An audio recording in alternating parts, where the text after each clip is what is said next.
نجعلك من الآمنين اسلك يدك في جيبك تخرج بيضاء من غير سوء واضمم إليك جناحك من الرهب فذلك برهانان من ربك إلى فرعون وملئه إنهم كانوا قوما فاسقين قال رب إني قتلت منهم نفسا فأخاف أن يقتلون وأخي هارون هو أفصح مني لسانا فأرسله معي ردا يصدقني إني أخاف أن يكذبون قال سنشد عضدك بأخيك ونجعل لكما سلطانا jotaay diine di jotaay community ñu ngi sant ñëpp di leen gërëm su ko defee bala ñoo dugg ci programme bi ñu oo suñ doom Assane Gueye mu defal ñu Quranic recitation su ko defee ñu tijjee ko bala ñoo tàmbal Assane bismillah.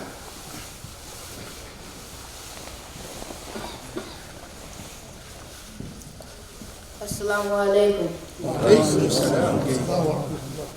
أعوذ بالله من الشيطان الرجيم. بسم الله الرحمن الرحيم. الحمد لله رب العالمين الرحمن الرحيم مالك يوم الدين إياك نعبد وإياك نستعين اهدنا الصراط المستقيم صراط الذين أنعمت عليهم غير المغضوب عليهم ولا الضالين بسم الله الرحمن الرحيم سبح اسم ربك الأعلى الذي خلق فسوى والذي قدر فهدى والذي أخرج المرعى فجعله غثاء أحوى سنقرئك فلا تنسى إلا ما شاء الله إنه يعلم الجهر وما يخفى ونيسرك لليسرى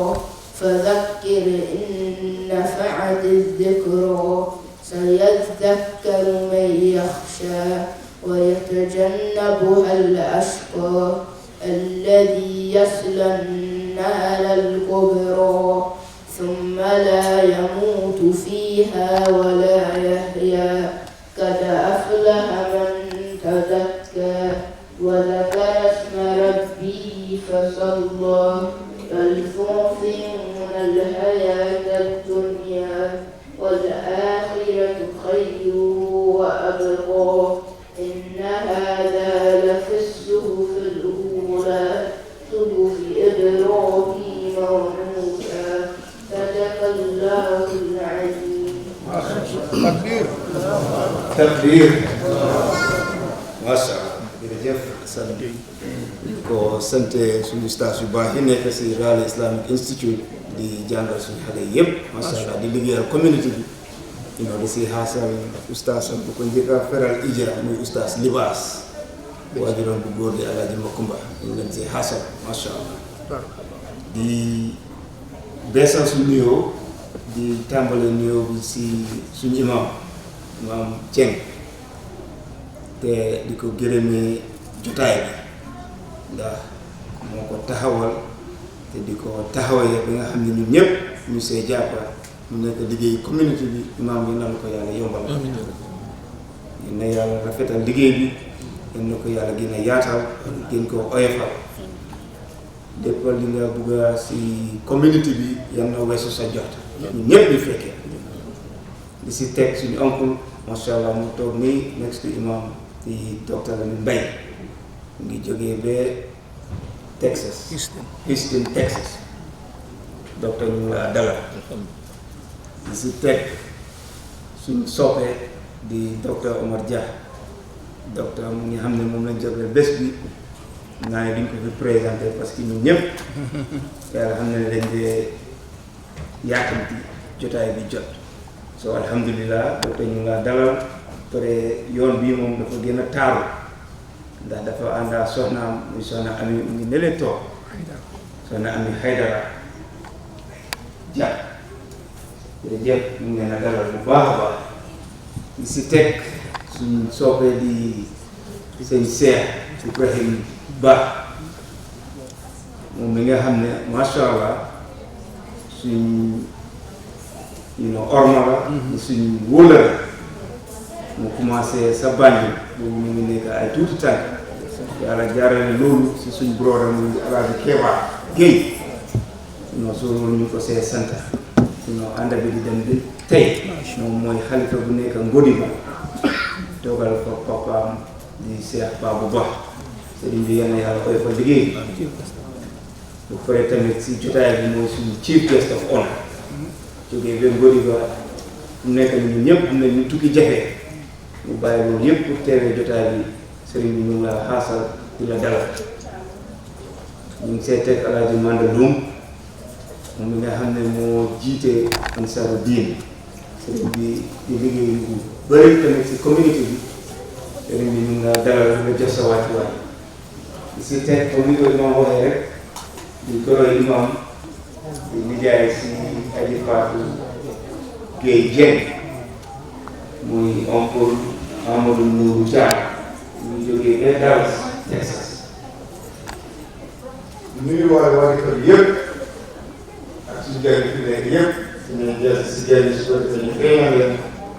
di xasal tamit suñu waajur ajaratu ma bay mu si jotaay bi ñu ko feeñal mu ñëw ñaakal nuyu tamit suñu soxna di ajaratu Beera Seck moom foog naa bu doon ma ko jaaxle waajib la di dalal ñëpp su ko defee bala ñoo dugg si programme bi dinañ jox oncle Amadou Nourou Diallo su ko defee mu def opening prayer si moom tamit ñaanal jotaay bi wala ñëw tàmbali. moom maamam moo tubal suma maam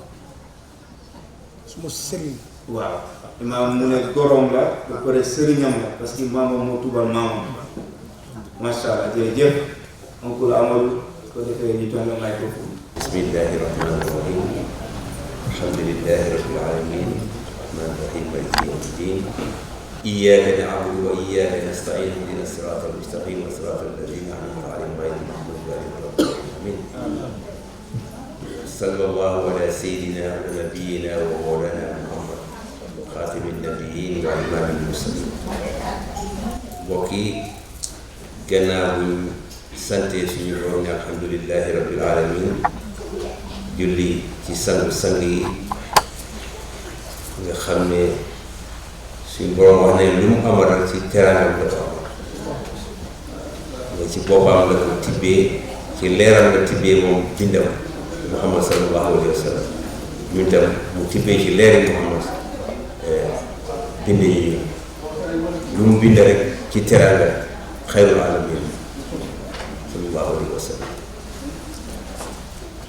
ñu ngi leen di nuyu jullit ba ak moroomi jullit ba assalaamu aleykum wa rahmatullahi taala wa barakaatu. di jiital ci néew bi su fekkee nag ne mbooloo jullit daje nañ te ay imma nekk fa ñoom ñooy jiiti jotaay di jiital ci néew bi ak imma yi fi nekk ne du ma xam ñëpp waaye ñu jiital ca suma maam laa koo ooyee di suma maam lañ ko tuddee maam Ibrahim Ceeb di imam fii ci dëkk bi di ci teg kilifa yi fi nekk di docteur Omar Dia Lamine Mbaye ak yeneen kilifa yi toog fii yëpp li ñuy wax ci jotaay bi daanaka du bari waaye day mën a wax tuuti rek ci waxtaan tuuti rek ci waa Raleigh wala North Carolina ne am ngeen loo xam ne xëy na yéen xamuleen ko waaye bi mënoon na koo emale si boppam rek bañ a woote jotaay pour ñëpp jëriñoo si waaye ba mu fi duggee ba tey mu ngi yëngatu si diine ji mu ngi yëngatu si loo xam ne dafa jëriñ doomu aadama yi li ma leen a digal lu gàtt rek góorgóorlu xam naa ne yéen koo jàppale waaye jël leen koo jàppale su leen ko jàppalee di ngeen gis njëriñ ba te seen bopp ngeen a jàppale ko yàlla nag mooy tànn ki ko soob mu jiital ko doo seet àddiya doo seet leneen ci moom lu dul yàllaa ko jiital xaaral ma topp ko ngir yàlla li moo wax maa ngi leen ñaan ngeen topp ko ci li moo wax gannaaw mu ngeen wax li moo wax génn ci yàlla wax na yonent bi wax na génnul alquran génnul hadis saa yu génn ci alquran ak hadis nag bu leen ko toppati bu leen ko faale waaye gannaaw mu ngi képp ku ca loolu rek su ñu ko jàppalee ñooy ko réccu te li ma gis démb ba tey de am naa ci yaakaar te ñëwoon naa bi beneen at la suma yaay yi ñu ngi bëgg a génn yow stas ñu ngi bëgg a génn te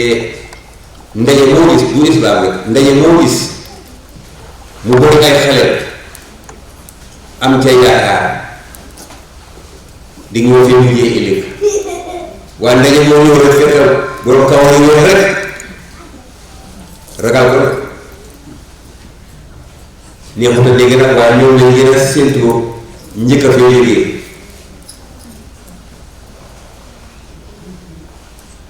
bon liñ gis am na yaakaar te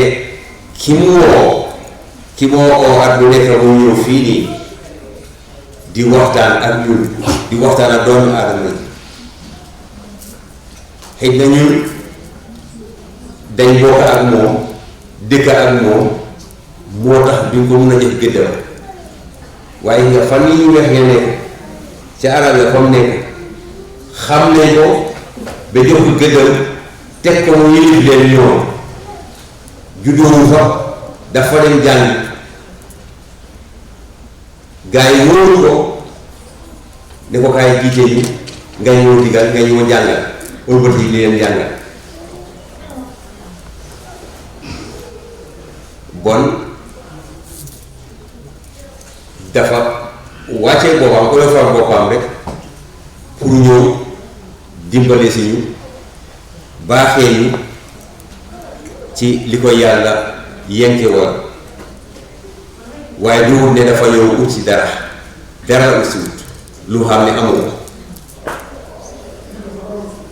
ñu góorgóorlu jàppalante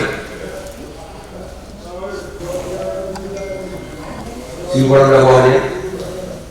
taawuni alal birri wa taqwa wala taawuni alal ismi wal udwaan ñu jàppalante ci topp yàlla ak ragal yàlla waaye duñ jàppalante ci safaan ba ñu góorgóorlu ci lii ngeen nekk di gërëm nag ustaas yi nga xam ne ñoo jël seen taay jàngal xale mooy ma ñu ko waree xale moo fi mujjee ñun su fekkoon ne kilifa yooyu bu ñu woon daal di toog fii di wax dara ni kon docteur bi di ko fi oo lañu ma leen fi nekk kii fi ñëw nekk imam kilifa yi toog fi di fi toog nañ dimbale xale yi fay bor ndi bor la boo xam ne ñu ko lebaloon su kilifa yi nañ dimbale xale yi jàngal leen xamal leen dimbale suñu bopp suñ leen xamalul de bésa ngee ñëw xëy na yow mun ngaa julli mel ni julli kaata def lu nekk ñu war laa lifin ne demal àjjana nga war a dem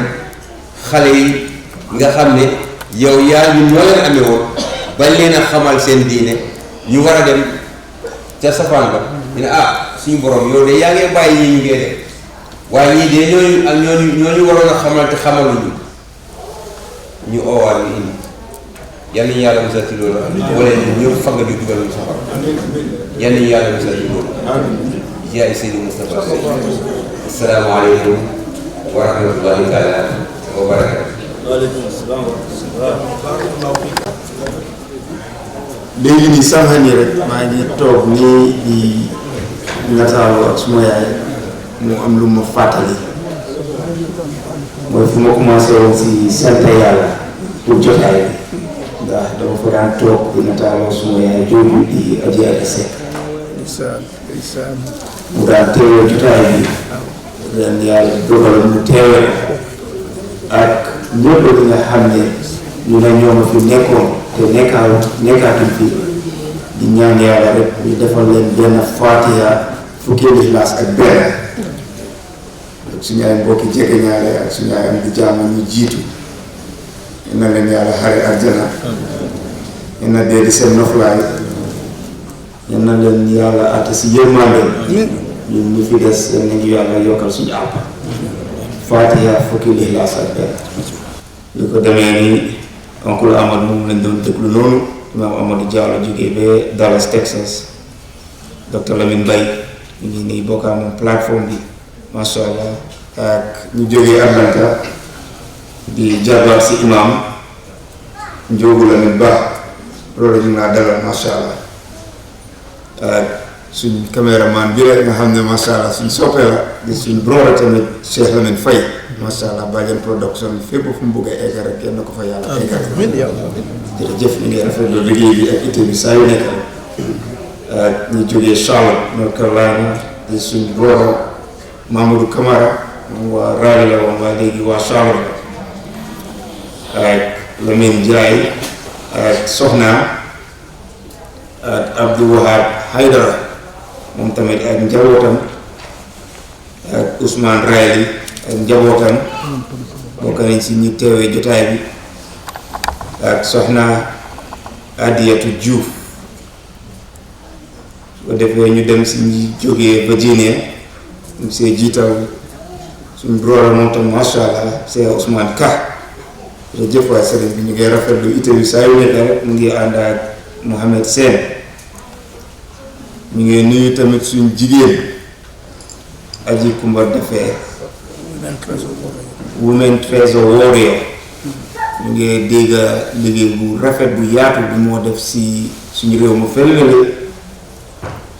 nga ñu dee topp Facebook bi xam nañ ko bu baax a baax a baax nga insha Allah si programme bi dinañ ko si xëjal tuuti su ko defee ñu gën a mun a xam liggéeyam insha Allah waaye ñu ko dalal moom ak famille ñu jógee Maryland tamit Aji Safi Cissé moom démbal fi agsi yoon bi guddoon torop amoon ay jafe-jafe waaye ba tey yàlla rafetal yépp ñu ngi rafetlu yoon bi moom tamit di ko dalal moom mag la si imam Baye bu Jeng ak suñ brother Assis Mbaye moom tamit mu ngi liggéey bu am solo si welfare team bi nga xam ne moom la imam taxawal di jàppale si wàllum accountant ñu ngi see teg tamit suñ soxna suñ jabar di Binta Gueye di jabar si suñ brother Kewa Gueye mu ngi ñëw ak famille am jógee ba Wilson moom tamit ak suñ yaay ji jógee Gambia ñu ngi ko doon feeñal si nuyoo bi ak suñ beneen yaay Aji Fatim Beng ak suñ nijaay tamit mu ngi si jotaay bi Alaaji Kewa Mbaye ku njaa tamit xaasal suma nijaay Alpha Mbaye waa dëkk bi moom laay njëkkee xam naa ne Maam Bara moom dina am lu moo wax waaw am na tamit suñ beneen brother Ibrahima Williams maa ngi doon nuyuwante moom Mr Williams ñu ngi laa dalal bu baax a baax yaa sa njaboot mu ngi ànd ak ay doomam from Ohio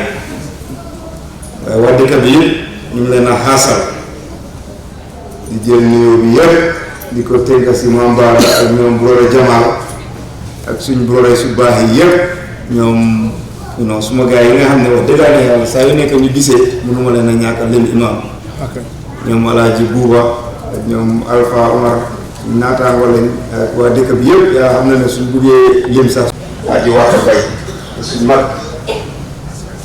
léegi nii rek ñu ne waxtaan suñ tooga noonu ma ne ko ñun dañoo jàng ma ne ma kuy jàng mooy naka la ko wooyee jàngaala waaw mu nekk lu yéene non saa yu nekk rek suñ ko dégloo na am luñ si jëlee nga def sa cër si jotaay bi su ko defee imaam moom daanaka dina bëgg a jël kàddu waaye dama ko dee forcé ma ne ko imaam boo jaar mu jël kàddu mun a ñaan tamit bu pare nuyu wante suñu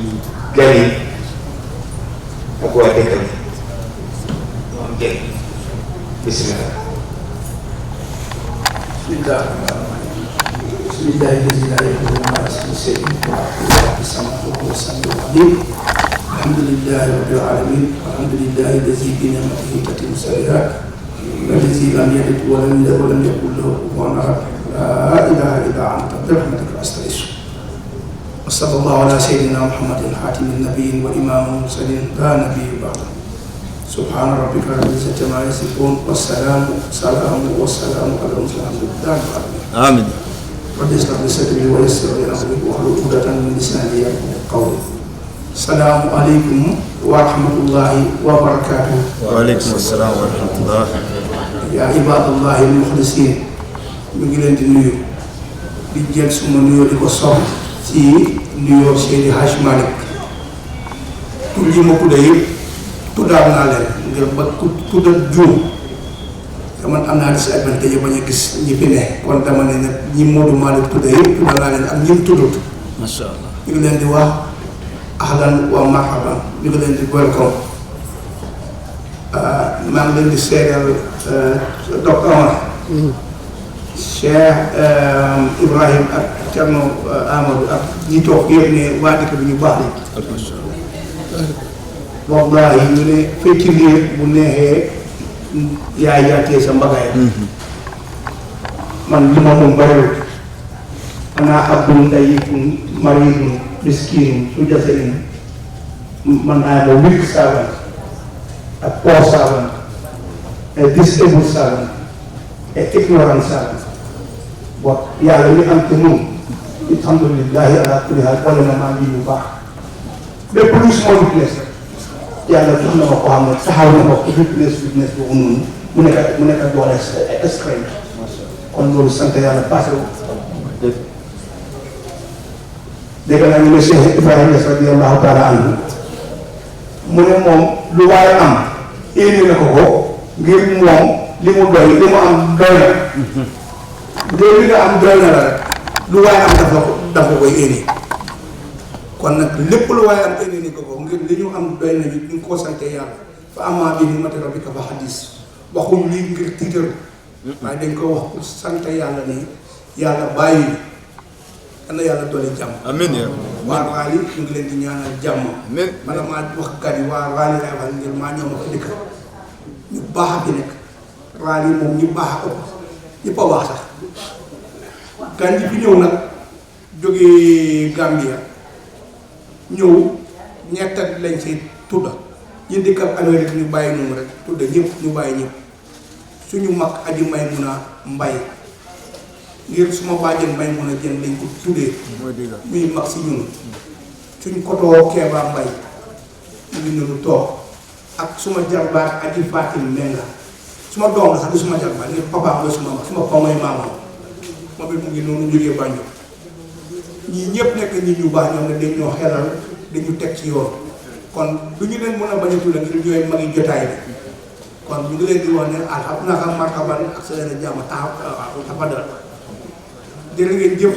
ñu ngi gërëm nag di welfare team distribution team ak di advisory committee du ñu jaar seen tur waaye ñoom ñu ngi fi xam nañ ko yàlla xam na ne bu liggéey bi accès fii seen loxo bokk na ci kon ñu ngi leen di gërëm di leen ñaanal yàlla yeneen leen yàlla may tawfiq ak taysiir ak wal aafiya te defal ñu husnul aaxiba wa tawbatan nasuha qabla al mawt bi jaahi sayyidina Muhammad barke allahumma salli ala sayyidina Muhammadin al-faatihi lima ughliqa wal qaatimi lima sabaqa naasiril haqqi bil haqqi wal haadi ila siraatikal mustaqim. Ndeye Astou Gueye mu ngi jógee fi la def waaw fi la def waaw fi la def waaw du jeesi suma magi jabar la waaye aji faatu suma jabar ngeen baalal ma boobu laa waroon nag tàmbalee wallaahi suma wallaahi maa ngi gëñ ne li may wax du jay te yan na boo ma jay bu melul toon noonu du ma ko wax suma ngor may ma lu ñu ngi ko ñaanal yàlla ankul ndax may seede ne sa jarbaane bi góorgóorlu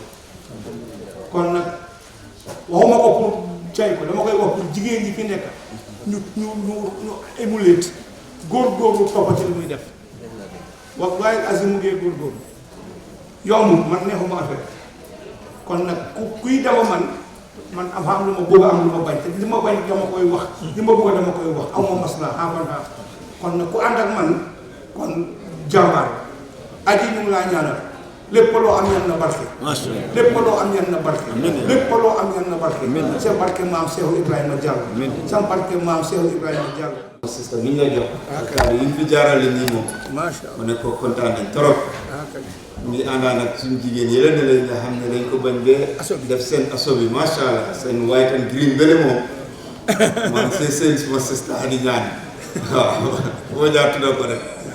waaye wax dëgg yàlla yéen ñëpp mu ne ko solo bi rafet na ñu ko rafetlu ak ñoom jabar di soxnaay suñu oncle ko Alassane Ka ak ñoom ñi si jàpp yëpp suñu sista mi ko la géey suma jabar nag moo leen daaxale si sanse bi waaye macha allah jërëjëf ma ne ko jigéen ñi daal gàcce ngalaam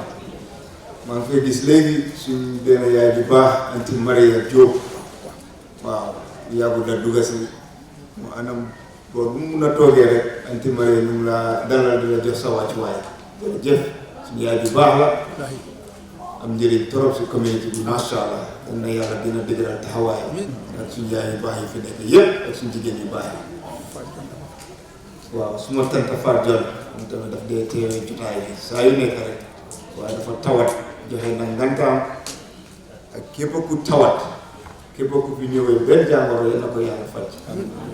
yal nañ ñëw wér kenn yal nañ wér te wér la nahmaduhu wa nasta'inuhu wa nastaghfiruhu wa na'udhu billahi min shururi anfusina min sayyiati a'malina innahu man yahdihillahu fala mudilla lahu wa man yudlil falan tajida lahu waliyyan murshida وأشهد أن لا إله إلا الله وأن سيدنا محمدا عبده ورسوله شهادة عبد منيب خاشع أواه ورضي الله عن أصحاب رسول الله صلى الله عليه وسلم اللهم اجعل جمعنا هذا جمعا مرحوما وتفرقنا من بعده تفرقا معصوما بقي يالا بورسين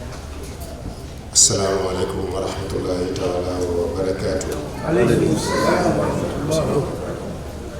maa ngi ñaan yàlla bala may fasale nuyoo bi mooy yal na yàlla faj aajo yi képp ku fi teew. ñu ngi ñaan yàlla képp ku fi bàyyeekoo ku dajeeg yow ku la xool ku la sopp yal na yàlla faj aajo. amiin. maa ngi jiital ci nuyoo bi fadilatul imam. al imaamul akbar nga mu koy waxee alxaaj Ibrahim Jeng di ko ñaanal yàlla doon ko wér gën koo dëgëral maa ngi teg ci nuyoo bi le professeur docteur Omar Dia di ko ñaanal yàlla defal ko tawfiq ci li nga xam ne ñun ñëpp moo ñu fi indi ñëw déglu ko maa ngi nuyu le docteur Lamine Mbaye nga xam ne moo doon joxe kàddu yu am solo léegi Hadj Mandou président Ansaaruddin fii ci Rale jiite taalibe Baay Ñas yi sëriñ mag bi Cheikh Amadou Nourou Diallo maa ne tey moom dinaa nangu rek Diallo ak boobu waaye nag moom nangu naa tey di ko ziyaara di ko jox wàccuwaayam di nuyu le maître de cérémonie suñu xarit Alaaji Mamadou Malick Gueye di nuyu woy juróom bu tedd nii suñu yaay Ajaratu di nuyu ñi fi teew ñëpp soppe yi Alaaji Wàkk Mbay sama njaati bi ci yoon bi Ajaratu Ami Kolle Gueye ak soppe du ma bëgg a guddal ndax dama préféré woon sax waxoon naa ko Hajj Malick ko man dama am habitude bu ma ñëwee ci jotaay ñu jox nit mu war a wax danga koy bàyyi mu wax dama war a wax nga ñaanal ko yàlla ndokkeel ko bàyyi ko thème bi exclusivement te loolu it laa bëgg a wéyee waaye dañu ma may rek ma ndokkeel al imam Piety Jeng bii yàlla rek moo ma boole ak moom bi may ñëw États-Unis il y a 10 ans 10 years ago wala lu ko ëpp ak bi may ñëw fii Rale xamuma woon ne yàlla bind na ku ñuy wax Imam Piety Jeng yal na yàlla dolli ko fanam waaye dem nañ ba fi mu nekk nii léegi rek bu ñu toogee man ak moom ak Ibrahim Williams danga koy nuyu ko mën a ko xoolal rek bokkoo ci yàlla ni mu amee solo yàlla rek moo ñu boole muy nit ku baax du ma def benn semaine fële ca Sénégal te déggantewuma ak moom semaine sax bari na bu ma toogee léegi man ak moom ak Mr Williams dama ko nag ñun ñett ñi toog du club de football moo ñu boole du société commerciale moo ñu boole du dara lu ñu boole innamal mu'minuuna ixwa rek moo ñu boole ba tey ji conference bi we can call it an international conference parce que docteur bi foog naa mu ngi jógee ba Bangladesh man mii maa ngi jógee ba réew bu bëri coow ba lay Sénégal te ñun ñëpp yàlla rek moo ñu fi dajale ñi fi teew ñëpp it am naa certitude ne kenn ku xam ne dañ la forcer ne kay toog ci hall bii nii am na yaakaaruma ne am na ku fi ñëw da nga ñëw volontairement kenn kuñ fi forcer ne ko ñëwal par force jotaay bi amu fi kon ñëpp yàlla moo leen fi yàlla moomu nag kon yàlla rek lañ fiy jëlee te yàlla asaydu kulluhu fi jawfil faraa maa ngi ndokkeel waa welfare team bi noonu lañ koy wax man ca Sénégal laa dëkk kenn laa ci ñi nga xam ne bénéficié wu na ci welfare bi te sàkkuwuma ko man damay liggéey xaaruma am naa fukki daara ak nangam je ne suis pas en train de publicité wu ma mais am naa fukki daara ak juróom maa ngi amee junne taalibe ak lu teg te maa leen di dundal alhamdulilah sàkkuma benn dërëm wax que ni 3 weeks ago ñoo bokkoon nekk Sénégal toog naa benn bis rek ma gis sama numéro ñu ne welfare team ci Amérique sàkkuma benn dërëm ci ñoom waaye loolu su ma toogee war naa ko wax war naa leen koo gërëmee sama sëriñ Mawlana Cheikh Islam Hadj Ibrahim Niass dafa wax ne al ihsaanu la ujazihi bin nisyaan man teraanga du ma ko fayee fàtte li gën a néew ci li ma koy fay mooy ma ñaanal leen yàlla kon maa ngi leen di ndokkeel Dr Lamine maa ngi leen di ñaanal yàlla mën naa wax sax ne man membre léegi sax lu ma for sànni ko ci biir membre honoraire laa ci la bokk li may tëjee rek mooy démb sama xutba ajuma ci Atlanta wax naa nettali naa xisa bu gàtt sama sëriñ Mawlana Cheikh Islam Hadj Ibrahim Niass mu ne benn naar yàlla mayoon nag yu bëri ak giléem yu bëri mu toog ba ngoon mu am soxla génn dem bi mu dellu see ba reer jot mu laaj ne ana sama reer ana sama wàll ci meew indi leen ma meew ma reer xale yi ne ko papa meew mi jeex na mu ne ah samay nag ak samay doom ma génn rek ñëw ne ana meew mi ñu ne ko dañ la fàtte woon mu ne da ngeen ma fàtte sama meew sama nag ak yéen samay doom dem leen tëdd bu bët set njaboot gi dem tëdd paa bi tëdd bu bët set rek mu woo waa dëkk bi yëpp na fekk leen ma ca gétt gi fekk leen ma ca àll ba ca gétt gi dëkk bi yëpp fekk leen ma fa ñu ñëw rek mu commencé diw jëlal na ko le diw jëlal na le diw jëlal na le loolu mu ñëw na ko bay baaxal li ngay def yow boo joxee sa nag yëpp ñun lu ñuy am et puis boo génnee àdduna joxe sa nag yëpp ñun lu ñuy am sa ginnaaw mu ne leen lu yomb la man maa ngi dund moom samay nag ma jiw leen ngeen ratt meew mi ma génn few kilomètres away ma dellu si ne ana sama meew mi ngeen ne ma da ngeen ma fàtte su ma dee sama gannaaw lu ngeen def mu ne ma bëgg la am ful la balaa may dee ma jiitalal sama bopp dara waaye nag yàlla bu ñu yàlla may doom yooyu loolu la doon doon wax rek ku nekk war ngaa fexe yàlla ñu fi yàgg loolu nag ak wér waaye nag ku nekk war ngaa fexe nga am loo jiital moo gën a woo séeréer ba sëriñ bi daf ko ne gàddu naa la aljanna man mën naa dugal nit aljanna séeréer bi dem nawet ba wàcc nett naa fi lu bëri mu jël nawetam ñoo jox sëriñ bi ne ko man de bëgg naa aljanna kon sama nawet baa ngi nii waroon naa gàddu naa aljanna sëriñ séeréer bi génn del soir ne ko waaw sëriñ bi dama am ñaari question yu ma bëgg a laaj bu fekkee man maa la njëkk a dee wax ma fan laa lay xaar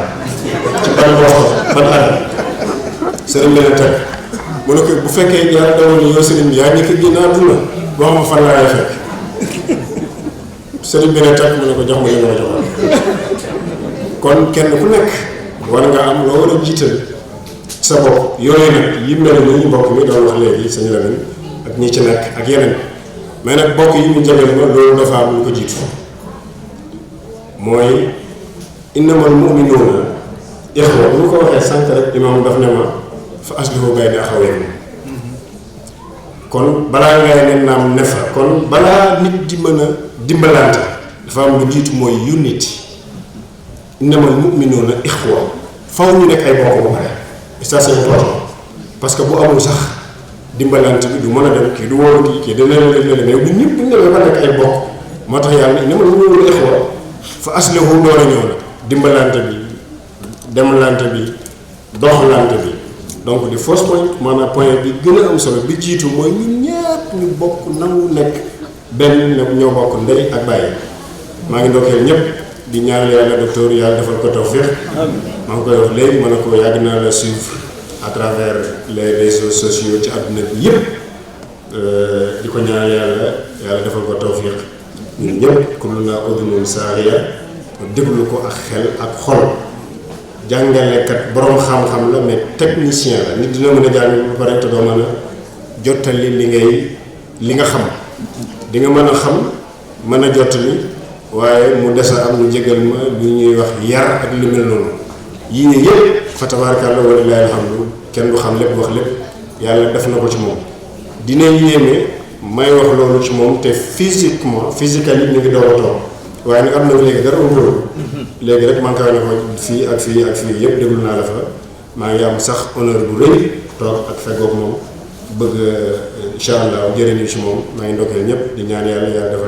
defal ñu jàmm salaamaaleykum wa rahmatullah. waaleykum salaam jërëjëf sëriñ bi macha allah kàddu yi am nañ solo nuyoo bi am nañ solo yal na yàlla nangu ñaan yëpp te boole ñu ko yal nañu yàlla mosal te muccal amiin waaw ñaan waroon ko di dégg si imam ñaan bu am solo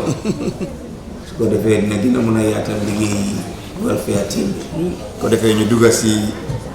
conference bi and topic bi mooy kios dama doon wax ne fu ma jaar wax ko si olof waaye xam nga nag ndax suma olof yi moom dina méngoo ak ni ma ko bëgg a waxee waaye ba tey rek ma try waaw mu ne the benefits and the methods of cooperation in righteousness and piety waaw njëriñ bi nekk si dimbale wante te yëpp lu ko lal mooy dégg ak foog naa benn ak ragal yàlla waaw jërëjëf waaw su ko defee docteur bismillah ñu jox la microphone bi nga dugga si conference bu am solo bii nga xam ne namoon nañ ko masha allah ñu ngi laa dalalaat once again jërëjëf. And for the benefits of our English speakers, inshallah, Doctor will have a segment that he will translate in English so that those that are here,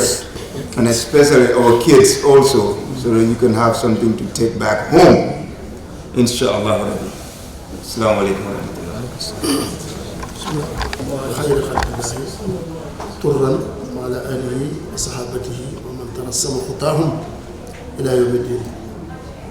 أيها السادة والسيدات السلام عليكم ورحمة الله تعالى وبركاته. وعليكم السلام ورحمة الله. mbokk yi ñu ngi leen di nuyu nuyoo bi nag maa ngi koy commencé ci high table bi comme ni ngeen ko xamee suma xarit nga xam ne mooy MC bi mooy lalal toujours bu la lalalee rek nga kontaan mooy Maodo Malick Gueye ñu ngi lay sant. moom mu jëm Mamadou. waaw mooy Maodo rek moom Malick mooy Maodo. waaw. di sant bu defee ma tëbaale suñu imam ndax moom mooy ndey mbir bi ma ñëw ci docteur Mbaye muy xarit boo xamante ne moom bu nekkee suma pegg damay kontaan moo tax ba ñuy ñëw ci xaayate bu mën a koy ana docteur Mbaye su nekkee suma pegg rek damay kontaan daal kon docteur ñu ngi lay tatagal taseeg suma doomu nijaay wala suma nijaay mooy Ibrahima Ba moom it kontaan naa lool ci dajeeg moom ndax yàlla duy juum yàlla moo ñu boole takkale xol yi ñu ngi lay tatagal bu baax kontaan ci xamante bi kontaan ci gise maa di luum moom it ñu ngi koy kontaan bu baax di balu àq nag ndax ay yoon ñu ngi wax ci téléphone mu am lu ma doon sant waaye yàlla dafa doon mu jàppale ñu ngi lay sant bu baax di la gërëm parce que loolu yow tam sant xawaay rafet na bu baax sant suñu nijaay ba ca moom it Dallas parce que jàll di la sàkku ci yow ñaan ndax doomi leer la waaye ma dem ci Imam Baye Jeng nga xamante ne moom mooy ngay mbind bi yaakaar naa li fi xew yépp moom dañu xamante ba léegi moom alhamdulilah muy gën a naat rek bu ko defee bala ñoo yàggal may sant it caméraman bii nga xamante ne Lamine Faye moom itam àddina bi fi mu ne li ci ëpp solo moom lay def nii ndax media am na solo lool lépp lu yàq rek ñoo ko yàq waaye ñu defar rek ñoo ko defar te moom defar rek boo xamante ne loo wax mu yóbbul la ko kooku war nañ koy sant kon daal ñu ngi lay sant di sant képp ku fi teew bu baax a baax a baax moo xam ñi ci xool bi wala ñi nga xamante ne ñu ngi ci biti maa ngi kontaan itam di ànd ak sama soxna Ami ay dara mu nga dana toog di sant bépp soxna bu fi teew ndax jigéen ñi moom du doon rek ñoom mu ñaaw waaye comme ni ko sëñ Malick waxee topic bi ñu sant ndax waxtaan wu ne dafa am luy tax mu jóg biñ ma bàyyi bu jën ko waxee xalaat leen ci li nga xamante ne moom lañ war a waxtaane Malick tudd na ko léegi ma ne ko nañ jukki rek benn aaya ci alquran wax aaya bi sëñ Ibrahima junj na ko docteur Mbaye junj na ko képp kuy wax rek yàlla dàq wax ndax moo bind wax moo bind ñiy wax moo tax boo jàngee alquran benn aaya rek boo xamante ne ñetti baat la moom lañ jukki rek bu ko defee bu cee waxtaan tey waaye li tax ñu ciy waxtaan it danañ ko wax wa taawanu ala birri wa taqwa muy ñetti aaya muy ñetti baat taawanu ala birri wa taqwa ñetti baat yooyu moom la ñu war a tënk tey rek bu ko defee li tax nag ñu ci wax mooy dëgëral li ñu doon wax rek ci wàllu bennoo bi nga xamante ne moo nekk ràll bennoo jullit yi waaye bennoo boobu ñu sotti ko ci ndabal welfare team bi ñu doon wax léegi lu am solo la am na ñaari at waaye léegi ku ci jëriñu wut ñi ci jëriñu bari leen lool man mii di leen wax ak yéen affaire yi ñiy sàng loolu nga xamante ne moccuwaare boobu ngeen defar man maa njëkk ñun man maay président waaw nga xamante ne demoon nañ ba Gambie demoon nañ ba ku sang niw nekk lu jafe lool ñu gis ci ay ñaaw jigéen ñuy sang góor ñuy sang jigéen léeg-léegi ñuy sang yoo xamante ne nit koy sang dagg kawar bi fële dagg làmmeñ bi nangam di suul ci dëj di suul ci bàmmeel yu nekk ñoo nag léegi war nañoo seetaat ba xam naka la ñu defaraatee niw yi ndax ku ci nekk da ngay dem te fi nga war a gën a taaroo mooy fi ngay demee ñu def nag association boo xamante ne maa ngi tuddee an association boo xamante ne for the care of Muslim funerals ñu demoon nag ba affaire yi muccuwaale amatuñ mu nekk problème ñu téye nit ñi ci sang yooyu yëpp ba benn bés rek ñu gis ne yéen itam dëgg kon ñu leen di sant bu baax a baax kon li nga xamante ne moom lañ leen tànnal mooy benefits and methods of cooperation in righteousness and piety maanaam njëriñ ak pelley dimbalante njëriñ ak pelley dimbalante ci li ñuy wax mbaax xam nga alquran lu dafay firi al birru mooy mbaax waaw piety mooy ragal yàlla naka la ñuy dimbalante ci mbaax ak ragal yàlla muy topic boo xam ne nag tey bu fekkoon ne islam picc te islamique picc la ndax si la ñuy dugg mu yóbbu ñu bañ jege yàlla nit ki dafa matadi bu buggee mat wala mu man boppam fay jokkoo ki man boppam te ki man boppam mooy yàlla waaye li ngay dugg pour mu yóbbu la mooy l'islam kon bu ñu doon métaphoriquement wax ne l'islam picc la kon picc dafa am ñaari mbagg am lu ñuy wax xol gis nga bi ñu tànn topic yi yëpp maanaam déggooguñ ku ci nekk dama wax ak imam Piety mu wax ma bañ ca jógee am naa ñeenti conférence fii bii mooy bu njëkk bi ci topp nekk Dallas muy on the 3rd bi ci topp nekk Atlanta muy on the 10th bi ci topp nekk Richmond suma borom bële Ousmane Ka nga xam ne moom lekk kat la nag waaye mën a jàmbaar nekk Richmond dégg nga bu ko defee ñeent yi yëpp bi ñuy oxante kenn ñoom yëgantewul waaye bi ñu ko tànnee dafa mel ni picc moomu lañ doon fixe pour ay mbaggam ak i xolam Atlanta laa mel nii ne ma man daal dama bëgg nga waxtaanee ma ci shirk maanaam bokkaale nga xamante ne ñu ngi ko sotti ci ndabal tawhiid maanaam bennoog yàlla nga gëm ko boo ko safaanee muy bokkaale waaye bi ne ma daal dañuy bëgg ñu waxtaan ci affaire yi dimbalante ci njub wala mooy mbaax ak ragal yàlla dégg nga léegi moo kii omo from Dallas dama ñu daal dañoo bëgg nga waxtaan ñu ci parenting and the reverse parenting maanaam di parenting successful parenting and the reverse parenting léegi ki nga xamante ne mooy suma borom ne ma ñun dañoo bëgg rek nga expand on this one on the benefits of cooperation in right nga gis ne kon bu waxtaan yi dafa mel ni ñoom ñëpp dañoo jokkal bu fekkoon ne tey picc la dama naan bu lamin bi ñuy def Atlanta benn la ci mbagg yi bi ñuy def fii nekk beneen mbagg waaye bi nga xamante moom la ñuy def Dallas mu nekk xol te nag képp koo xamante ne da nga bëgg a jege yàlla fokk am lu lay yóbbu kon bu fekkoon ne l'islam la tey dama naan ñaari mbagg la bii ñi nga xamante ne ci la ñuy waxtaan tey mooy islam bi nga xamante ne mooy bu Madina islam bu Madina islam bu dimbalante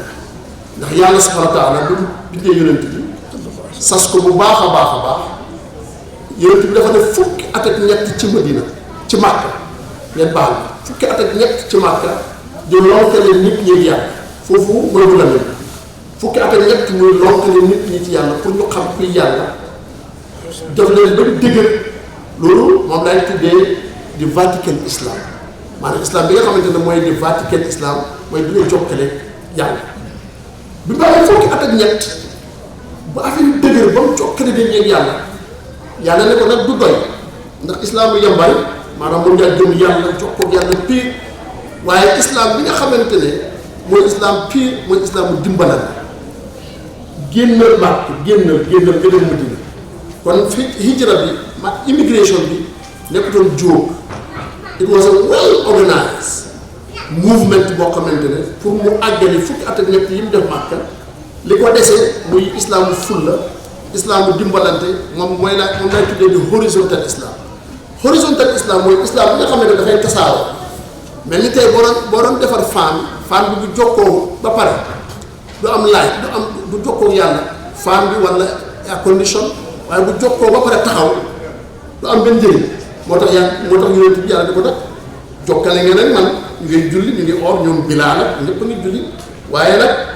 islam bi amagul njëriñ ndax da ngeen war a am fulla da ngeen war a ànd ngeen sos mbooloo am seen àddina ndax man li tax ma bind leen du àllaaxira rek waaye àddina ci la kon nag jógeen Makka gii fukki at ak ñett nga dem Madina defar fu islaamu Madina soo islam bi nga xamante ne moom laay waxtaanal laamin mooy islaamu Makka waaye islam bi nga xamante ne moom la ñuy waxtaanee tey mooy islaamu Madina moom la ñu tuddee di horizontal islam islaamu dimbalante islaamu jokkoo islam bi nga xamante ne mooy joxe fulla mooy tax nit ki sa àddina neex sa àllaaxira neex bu ko defee aaya bi nga xamante ne moom lañ leen indil wa taawanu alal birri wa taqwa muy ñetti baax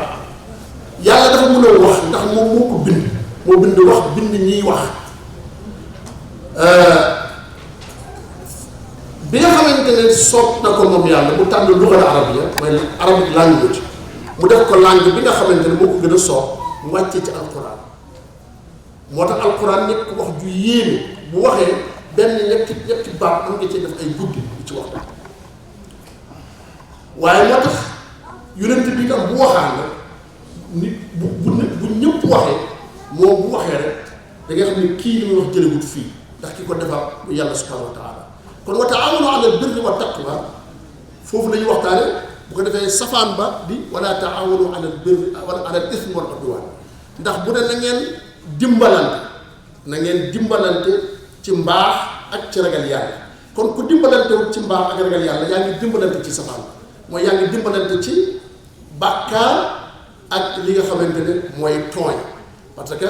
al birru mooy mbaax mooy li yàlla wax ne def ko nga def ko dégg nga taawanu alal birri wa taqwa mooy lim la tere nga ba ko na ngeen dimbalante ci li ma leen dig li ma leen wax ne def leen ko ngeen def ko waaye da ngeen dimbalante ci li ma leen tere ngeen ba ko su ngeen defut loolu kon na ngeen yéen a ngi def safaan ndax nit mënta toog rek nit moo mënta toog rek pour mu yëngatu moom boo yëngatu jëm penk yaa ngi yëngatu jëm xaaf kon nag nee na ngeen jëm benn boor bi moo tax al aaya bi am solo lool li tax nag ñu ciy waxtaan moo gis rek am na lu tax ñu ciy waxtaan mu indi rek dafa war a saafara mbir ndax waxtaan bi ñu ko waxtaanee rek sànni li tax na ñu gën ko waxtaanee mooy dimbalante bi am ràll daf ñu neex gis nañ ci imam Piety bu Jeng ak ñeneen nga xamante ne taxawaayam rafet na waaye ñi mu ko seqal bu dutoon ak ñoom mu rawati li welfare team bi di def te ñu commencé ko bu dutoon ak moom bu dutoon ñoom it Piety bu Jeng du mën a def li muy def Piety bu Jeng ak waa këram ñu ngi def luñ man waaye ñi mu ko seqal nga xamante ni ñoo ko ŋànkat moom ñu ngi def loolu liñ man waxtaan wi nag dañoo bëgg rek mbir mi gën a dëgër maanaam mbooloo mi ne ràlli seen taxawaay gën a dëgër seen dimbalante gën a dëgër ndax gis nga dafa am lu may tuddee actif muslim ak passif muslim baax na mooy jullit bu dugg rek di julli di oor waaye kenn du gis njëriñam xam nga loolu bari da ngay julli di oor yow yaa gën a jëriñu ci lislaam waaye islam jëriñuwut ci yow passif muslim dugg nga waaye kenn du yëg nga dugg nga waaye am dafa am ku ñuy wax actif muslim Omar ibn Khattab boobu actif muslim la bi mu duggee ñëpp dañoo yëg ne dafa dugg ci ay mbir bu ko defee nag bu fekkee da nga bëgg a dugg islam yëg ne dugg nga mbooloo mi nga nekkee yëg ne dugg nga dafa am noo war a mel te meleen googu ay nit ñoo ko war a mel waaye nit ñi rek war a ñoo nekk ku ci nekk toog sa place di def la ngay def foog ñu jokkoo dimbalante ànd bu ko defee ngeen am impact parce que jullitam bu fekkee dafa nekk ci réewu tubaab daf ci am ci wàllu philosophie daf ci am loo xamante ne soog lay nekk ci yee dafay nekk luy dalante ndax jullit buy dund si réew tubaab li tubaab gëm ak lim gëm dafa am dalante bu ci nekk dalante boobu nag yéen ku ci nekk su fekkee da nga taxaw ci sa koñ di def la ngay def xamantewu leen kon dañ leen di lekk benn di leen lekk benn philosophique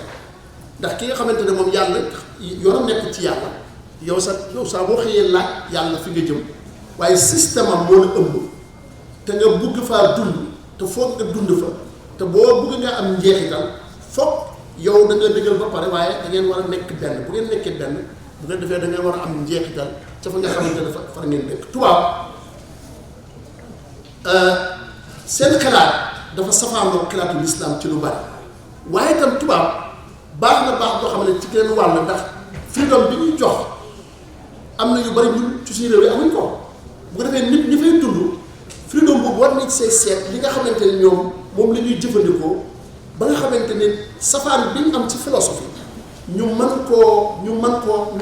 challenge boobu ñu mën cee jëfandikoo ne tey boo ñëwee ci yenn ci réewu jullit li ngeen ñeme yéen ci Amérique daanaka ñun am na ci réewu jullit ñemuñ ko ndax am ngeen lenn ci liberté yoo xamante ne ñun amuñ ko am ngeen lenn ci freedom yoo xamante ne réewu jullit yi amuñ ko da ngay jógee par exemple nga dugg avion Amérique sa doom sa jabar am fa doom ci avion bi ñu jox ko American citizen dégg nga loolu xam nga dem ci beneen réew boo xamante ne réewu jullit la yow nga tudd Omar takk ku ñuy wax Khadija ngeen am fa fukki at ak ñaar fukki at ak ñett juróom fukki at waaye kooku doom national xam nga kon kii jullit la waaye daf fi ne ni freedom bi nga xamante ne moo nekk ci réew tubaab freedom boobu nag yéen war ngeen cee seet li nga xamante ne moom ngeen ciy jëriñu ba coow li am philosophique yi ngeen mën koo overcome loolu moom li nga xamante ne moo tax ñuy gën a waxtaanee bi welfare team bi mu ngi def lu am solo ci loolu waaye bëgg nañ ngeen gën a yokkoo welfare team bi ngeen gën a jokkoo moom comme ni ko docteur Lamine Mbaye doon waxee gën a jokkoo Pa Ebou Jeng gën a jokkoo ñeneen ñi nga xamante ne ñoo fi nekk ñu mel ni Pa Ebou Jeng itam bu ko defee ngeen mën a am njeexital dimbalante jokkoo mbokkoo ndax bu mbokkoo amoo rek pàccoo mooy am te bu pàccoo amee yombal xiyaam bu ngeen dajee yàlla dëgg du yokk mun a leer li taxoon yàlla ne yonent bi sallallahu alayhi wa sallam jugeel Màkka nga dem Madina mooy jokkoo am ba julli yi fu ñu toll nekk communauté te loolu danañ ci ñëw ci kanam bu ko defee nga gis ne aaya bi ma leen indil wa taawanu alal birri wa taqwa taawanu alal birri wa taqwa na ngeen dimbalante ci mbaax ak ragal yàlla na ngeen dimbalante ci mbaax ak ragal yàlla aaya boobu nag dafa am contexte moo tax ma ne aaya bi pour nga dégg ko bu baax a baax comme ni ngay def ci alquran aaya boo bëgg dégg rek foog nga dugal ko ci mbuus mi ko war a dugal li ko wër ci environnement aaya bi foog nga dégg ko bu baax a baax pour nga mën koo firi boo xamante ne dana am njëriñ man di plateforme of reality aaya bi ma ko seetaat ko aaya yi ko jiitu boo ko seetee ak itam li nga xamante ne moo ko ëmb ci environnement da ngay gis ne lu am solo la bi ci jiitu mooy aaya miraas moo ko jiitu aaya bi nga xamante ne mooy wax ci miraas te seetlu ngeen ne fi mu nekk nii ci jamono li nit ñi gën a bañ a dimbalante mooy ci wàllu miraas fi mu nekk nii nit bu gaañoo rek gaaw na te miraas moo gën a yitteel yàlla bañ na ko yitteel na ko ba waxul yonent bi ne ko defal loolu neex daf na yonent bi fii sax dama def ne tënk yow ndax nii la waaye miraas moom la nit ñi gën a bàyyi ci lañ gën a bàyyee dimbalante fi mu nekk bu nit gaañoo rek mag ji ñëw waaw ñu ne waaw dëkkal fii naa ñu coow wala duñ miraas fi ne coow lu bëri mu ngi am ci wàllu ñàkk dimbalante ci miraas moo tax aaya bi boo ko seetlee fa mu ñëw aaya miraas moo ko jiitu aaya bi nga xamante ne moo ci topp itam ci aaya miraas mooy aaya bi wax ci affaire yi contrat yaa ayyuhal lazina aamanu awfu bil uqud maanaam nit ki liñ ko dig na nga ko def nit ki liñ yaakaar ci yow na nga ko def ki nga xamante ne dafa dëkk ak yow te digguloo ko sax waaye am na yaakaar ci yow yaakaar di am ci yow dafa mel ni xeetu contrat kon na nga ko def li mu bëgg a wax balaa aaya bi mooy comme liñ fi doon junj léegi rek nekk ci benn dëkk kenn xamul ne yaa ngi fa sa njëriñ kenn yëgu ko sa loolu baaxul ci loolu jullit du def loolu jullit bu nekkee fenn dañoo war a yëg ni jullit moom fa waaye su fekkee da nga nekk fenn yaa am nga sa xaalis am na ñoo xam ne noonu lañ mel man su ma lépp baax na su ma lépp baax na man faale ma su ma lépp baax na faale ma loolu wóorut parce que nit dañ ne nitay garab nitay garab yi fi mu toll nit itam nitay poson la ndax boo nekkul garab foog nga nekk poson dafa am ci lu ñuy wax ci pharmaceutical industry xam naa ne ñoom docteur ñoo moo gën a xam moom benn nga nekk faj luy faj rek wala nga nekk luy lor parce que nit ki moom la yàlla def mu nekk noonu kon nit ku toog rek beru ngir na am naa xaalis man su ma yëpp baax na kooku du nit di jullit pire jullit la nga am da nga koy bokk ak nit ñi bu ko defee boo amul tey boo amee tey ëllëg tey nga jox ki ñàkk ni nga na la leer na li ngay joxe insurance la si yow ndax yow mi am tey amuloo garantie ne da nga am ëllëg yow mi am ëllëg amuloo garantie ne sa doom dana am ëllëg sa doom sa sët dana am ëllëg kon li ngay def joxe tey dafay ñëwaat ci yow loolu lu war di xam bu ko defee aaya bi yooyu moo ko jiitu lu mel ni miraas ak aaya li affaire contrat nga xamante ne diggante la ak ñeneen ñi moo xam contrat ba lu ngeen fas la wala mu nekk contrat bu nit ñi yaakaar ci yow ndax ab jullit bu nekkee fenn ba ëpp leen nit ñi ci daal nit ñi yaakaar nañ ci moom dara yaakaar bi ci bopp day nekk xeeti contrat boo xam ne waru koo neenal moom ci bopp bu ko defee am na aaya bi ci nekk ak it ñun yàlla dañoo tuddee na xayru umma ne kuntum xayra ummatin uxrijat linnaas bennoo yàlla wax ko waaye yàlla li mu bëgg mooy ngeen nekk benn yàlla li mu taggee ummatu muhammad sallallahu alayhi wa sallam mooy na ngeen nekk xeet boo xamante ne xeetu bennoo ngeen loolu dafa nekk ci li nga xamante ne li jiitu aaya bi nag yàlla yi wax ci alquran wa'tasimu bi hablillahi jami'an wa la tafarraqu ay day wax róom maanaam na ngeen jàppande ci róom mu am lu ñuy wax al urwal wusqa wa'tasimu bi hablillahi jami'an wa la tafarraqu na ngeen moyaalu ci buum ak yàlla bi te bu leen teqale ko kon dafa mel ni jullit bi bu teqale ko rek léegi li nga xamante ne moo taxoon yàlla indi ko fi ci mu am saadatu daaree yi maanaam kontaan ci àddina ak àllaaxira bi ko mën a am te loolu yëpp da ngay gis ne aaya bi li ko wër ci environnement loolu yëpp loolu lay junj maanaam bennoo gi nga xamante ne moo tax ñun ñu tudd jullit ndax lu tax nga tudd jullit mooy umma lu ñuy wax umma nekk benn kuntum xayra ummatin uxrijat linnaas te na ngeen jàpp ci buum ak yàlla bi bu baax a baax bañ a teqale ko waaye ñun fi mu nekk nii dañoo teqale ko bu baax a baax diine ji nga xamante ne moom lañ Yonent bi sallallahu alayhi wa sallam tabax Makka muy diine jokkoo yàlla doyu toog mu ne ko na ngeen dem tasaare njëriñ li nga xamante ne mooy njëriñ dimbalante bu ko defee dimbalante lu baax la ñu koy def loolu ara'ayta allazii yukazzibu bid-diin fa dhaalika allazii yad'u al-yatiim nga gis ne beneen bi ci mujj ci environnement bi nga xamante ne moo war aaya bi ndax léegi dañuy bëgg a gàttal rek ndax xañ na temps bi di jot aaya bi dafa am environnement bu ko wër mooy the framework the contextual framework of the verse mooy ne ñi koy def yàlla daf leen tuddee ne yu'thiruuna ala anfusihim walaw kaana bihim xasaasa xam nga Lamine Mbaye docteur Lamine Mbaye ko fa xamee suma mbokk bi Ibrahima maanaam waaw Lamine Mbaye bu muy quote from Indira Gandhi Mahatma Gandhi waaw bu muy wax Mahatma Gandhi xam nga gis nga nit bu dundee rek ngir boppam koo kenn du ko kooku nit ku dund rek ngir boppam ñu ne kooku du nit du make history ñu ne ku dund ngir famille rek kooku xaw naa make tuuti history waaye ki dund ngir nit ñi kooku mooy make history mooy li nga xamante ne yu'thiruuna ala anfusihim walaw kaana bihim xasaasa nit ki nga xamante ne day gënale nit ñi ci boppam maanaam he lives or she lives selflessly xam koo xam ne sa bopp rek moo tax am na baat yoo xamante ne baaxul dañ koy wax.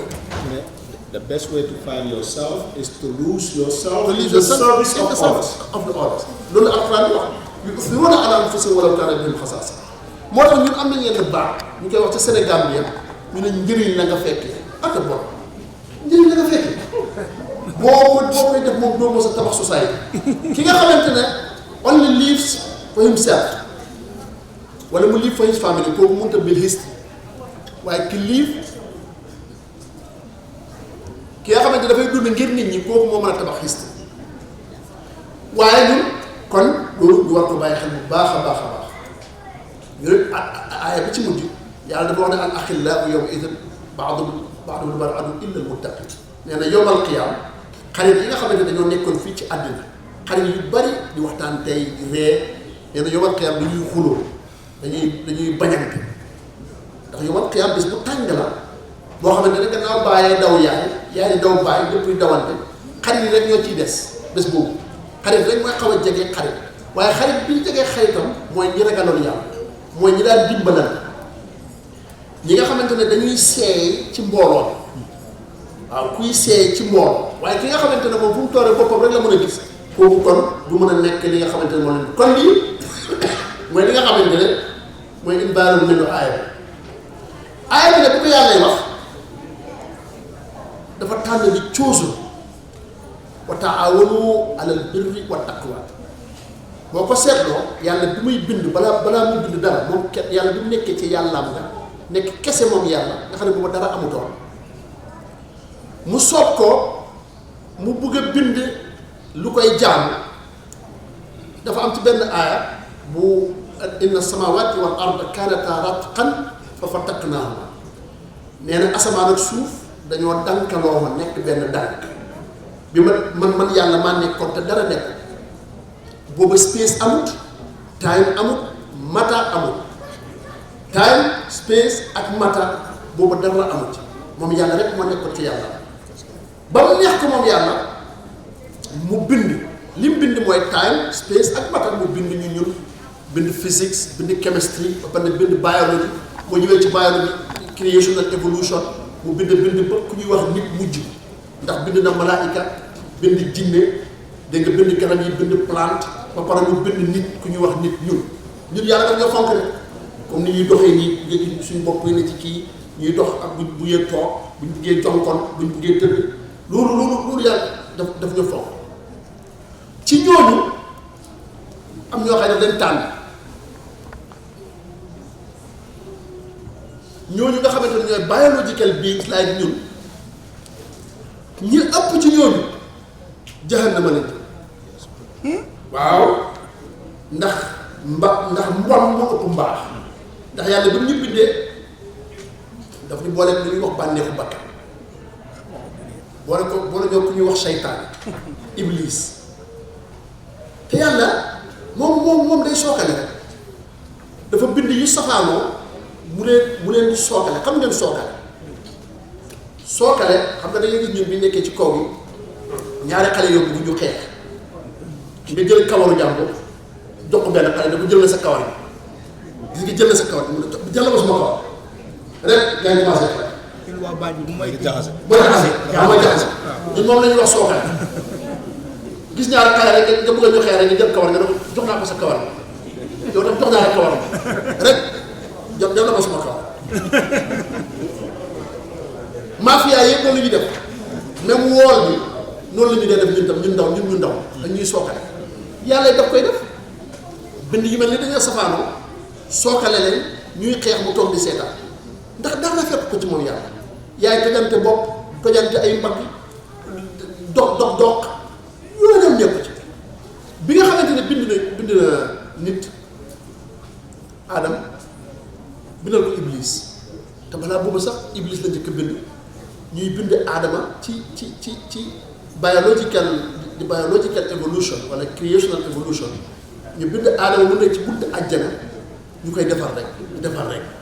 nopp bakkan yi nii nangam Iblis bu rombee rek kii mu daan affaire am kii xamul lu mu fay comme fonkee nii soo moo tax ñu ne ñaaw njort moom mooy ñaaw njort si la Iblis développé Iblis yaa xam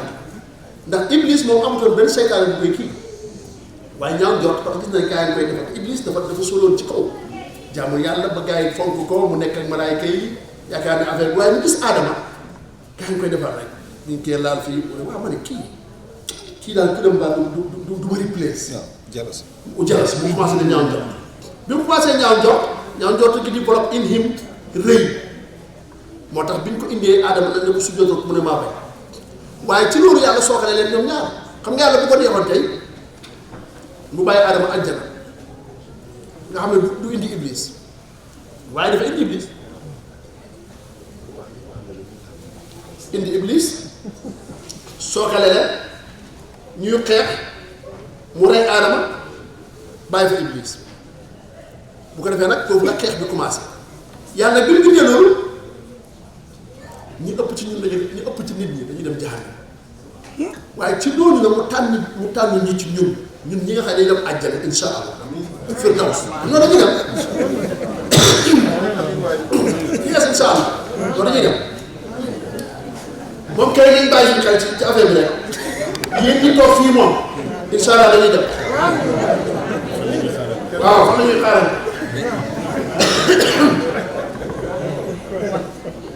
ndax it ñàkki sens rawul gëmoo yàlla te ñun ñi nga xamante ne comme ni ko Cheikh Ibrahima waxee fii ba képp ku dox ñëw fii te kenn forcé wut la nga ñëw rek ngir déglu waare ci yàlla kooku da nga bokk ci ñi yàlla taal boo jàngee suratul waaqia idaa waqa'atil waaqia laysa li waqa'atihaa kaadiba dafa am minorité boo xam ne yàlla daf leen taal minorité boobu asxaabu yamin dañ ci bokk asxaabu shimaal ñoom ñu nga jël yàlla buñ ci yàlla doon nañ ci yàlla musal waaw wa asxaabu yi fii sidril maxduud wa talhin mamduud wa zillin mamduud wa maa'in loolu nag yàlla nañ ci yàlla bokk ñooñu nag ñoom la lay waxal fii ci aaya bi moo tax ma ne aaya bi dafa am de fiiw di minorité di quality minorité bi yàlla tànn nga xamante ne ñoom asxaabul yamin wa saabiquuna saabiquun àjjana dañuy dem ñooñu ne yàlla wax ne wa taawanu alal birri wa taqwa yéen ñi nga xamante ne da ngeen bëgg a bokk ci minorité boobu bu ngeen ci mën a bokk mukk ndare ngeen dimbalante ci mbaax ak it dimbalante ci ragal yàlla ñàkk a dimbalante mooy ne yéen a ngi dimbalante ci safaan yi loolu kon loolu lu mat di bàyyi kat dafay tegtale ne da ngeen bokk ci asxaabu yéen bu ko defee boo ñëwee ci aaya bi taawanu alal birri wa taqwa yàlla dafa wax ne yéen ñi ma tànn yéen ñi nga xamante ne yéen di quality minority yéen ñi nga xamante ne ñun leen seen kër yi àjjana xam nga ku ci nekk suñu dañu tabaxal ñaari kër ci jahannam kër ci àjjana waaye ñun suñ këri jahannam bi dañ ay léegi muur nañ ñun ne ñu ngi préparé këri àjjana waaye wóoragul ndax nee na da ngay jaamu yàlla ba mel ni sa digganteeg àjjana tuutee fa des nga def lu la yóbbu jahannam waaye loolu nag coopération dafa lay jox garantie ne bokkuloo ci ñoom kon na ngeen dimbalante ndigalu yàlla ok kon ñu have what in this interval then when we come back maybe just give a summary in English for the young generation because they are very important they are here and we are very happy that the young people are here our sons and daughters and some of them they will speak Wolof, but definitely for their benefit, we will come back and give them a summary of what we have said and continue the discussion. Thank you very much. nekkoon nañ fee ñoom ñu nekk welfare members very recent sax te ñu jógee fi naa ne nag yëf yi awoon moom may woon ne ku nekk mun na koo wala mun a am waaye ba tey rek ñu am suñu tànneef yoo xam ne moom lañ bugg a joxe ba pare feeñal ñooñu seen liggéey su ko defee ñu def loolu gaaw wala ñoo delloowaat docteur Mike bi su ko defee mu jekkali waxtaan bi and then we have the English interpretation for our English speakers as well, and then we will also have a question and answer session before we close out. We are slated for 11 o'clock, so we have about an hour and about 5 minutes, inshallah.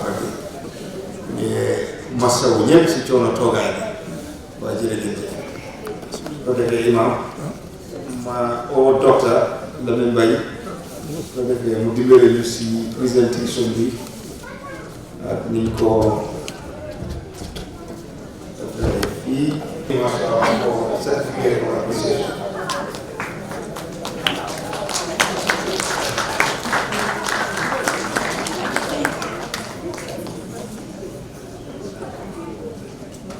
Okay, I have 1, 2, 3.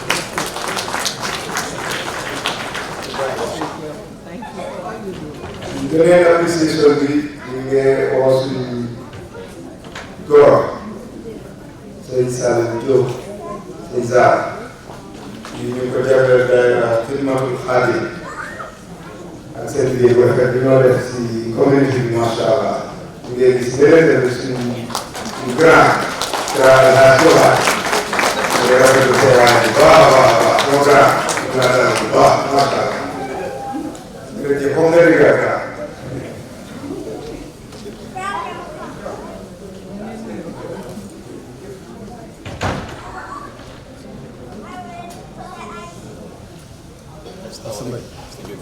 Good to see you.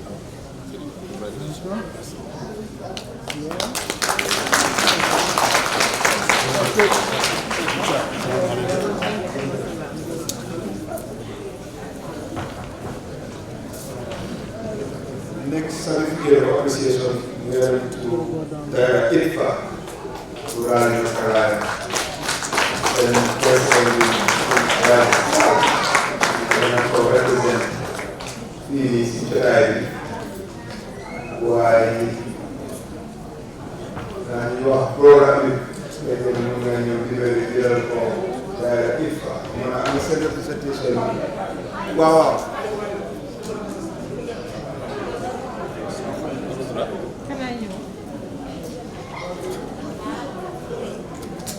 Senhor, nossa,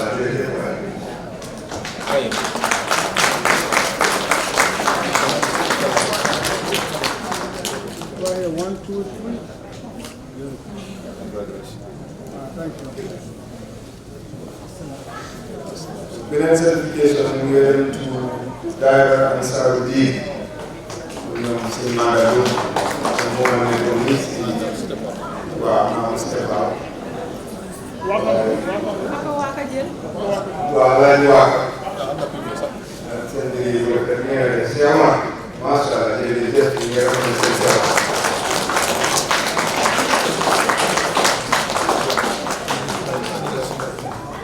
One, two, and three. Good. The community, c'est la réalité du côté de Islamic Institute of Rad.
Okay, hold up.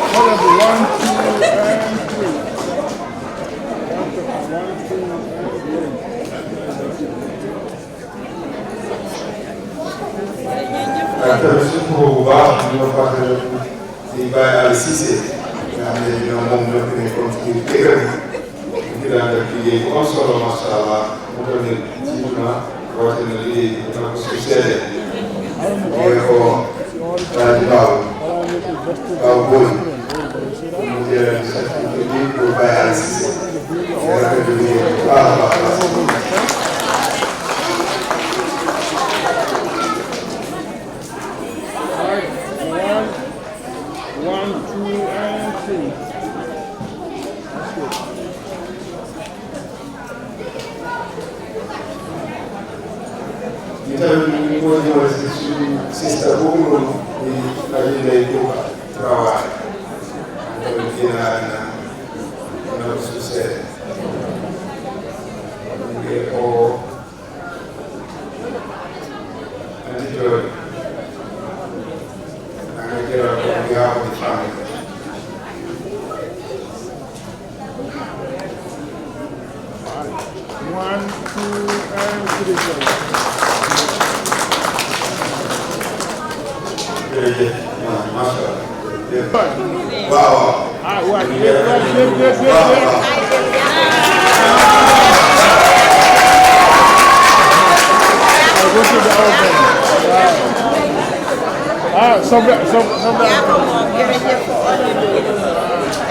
Hold on, how much is it?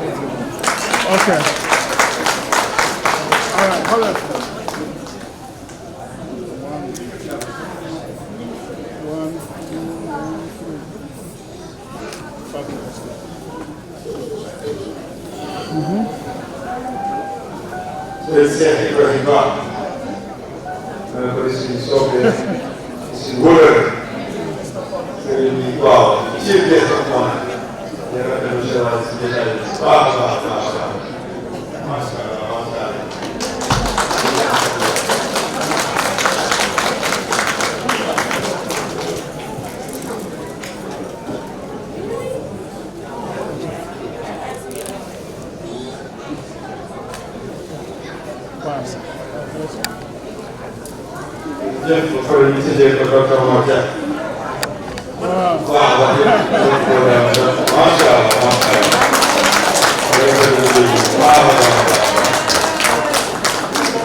One, Thank you. Okay. There you go. 1, 2, and 3. There you go. Thank you. To summarize for our sons and daughters, the topic of today was one verse that we chose from the Holy Quran. وَتَعَاوَنُوا عَلَى الْبِرِّ وَالتَّقْوَى. وَتَعَاوَنُوا عَلَى الْبِرِّ وَالتَّقْوَى means cooperate in righteousness. Yes. Can we have one meeting? Yes. Can we have one meeting, please? What we want, just for the benefit of our sons and daughters, is to inform them that the topic of today is not only dedicated for the adults, but it's also dedicated to them, because they are the future of tomorrow. I always say that elders who don't want to die, they have to invest in the future generation. The more you invest in the future generation, the longer you live. But if you ignore them, and this is also part of what is very harmful, because if you don't cooperate, our children and grandchildren will not also cooperate. And I can see that the needle is starting to disappear among ourselves. For example, I might be related to Dr. Lamin Bai, related to Dr. Imam Piety, Jeng, and people of our age, but we are ignoring to connect our children and grandchildren to make sure that when we start, they will continue. That is why collaboration and cooperation in righteousness and piety includes raising and investing in the children, informing them that they also have to collaborate. But today, I can tell you that if we don't, when we go, then the children, they will not know each other. So that is why I would like to tell the children that the topic of today is also as important for us as also to you. And when I was about to conclude, there were a number of factors that is undermining cooperation. Because if you don't cooperate, you will work individually. And individualism is not what Islam promotes. Islam promotes ummatic idea, a collaborative and collaboration among ourselves. Because if you don't, you will not have an impact. If you live in a Western society, you are facing culture shocks, philosophical culture shocks. Because you relate to Allah subhanahu wa ta'ala, but they don't, the system don't. The system that you live philosophically do not relate to Allah. And you are living in that system, you cannot isolate yourself. And to have an impact, number one, you have to use the freedoms and liberties offered to you in the Western society, but leave it for the benefit of collaboration, to overcome the challenges of philosophy. Otherwise, you will be consumed. Because if you want to live individually, each one of you try to do something in your own corner. Because I have the money, I have the name, I have the wealth, I don't care about others. Definitely, you will not be useful. And that is why you have to collaborate. And this is a lesson that the children also have to understand, that they have to know each other. By Ebou Jeng's sons and grandsons, Dr. Mbai's sons and grandsons and granddaughters, every one of our sons and grandsons and granddaughters must start relating to one another now. Otherwise, you will be consumed by the system philosophically. And you have to have an impact. And I was saying during my lecture that if you see the Prophet establishing Darul Arqam, because the Prophet understood that system is only faced by system. When the Prophet lived in Mecca and he created a society vertically that connects to Allah subhanahu wa ta'ala,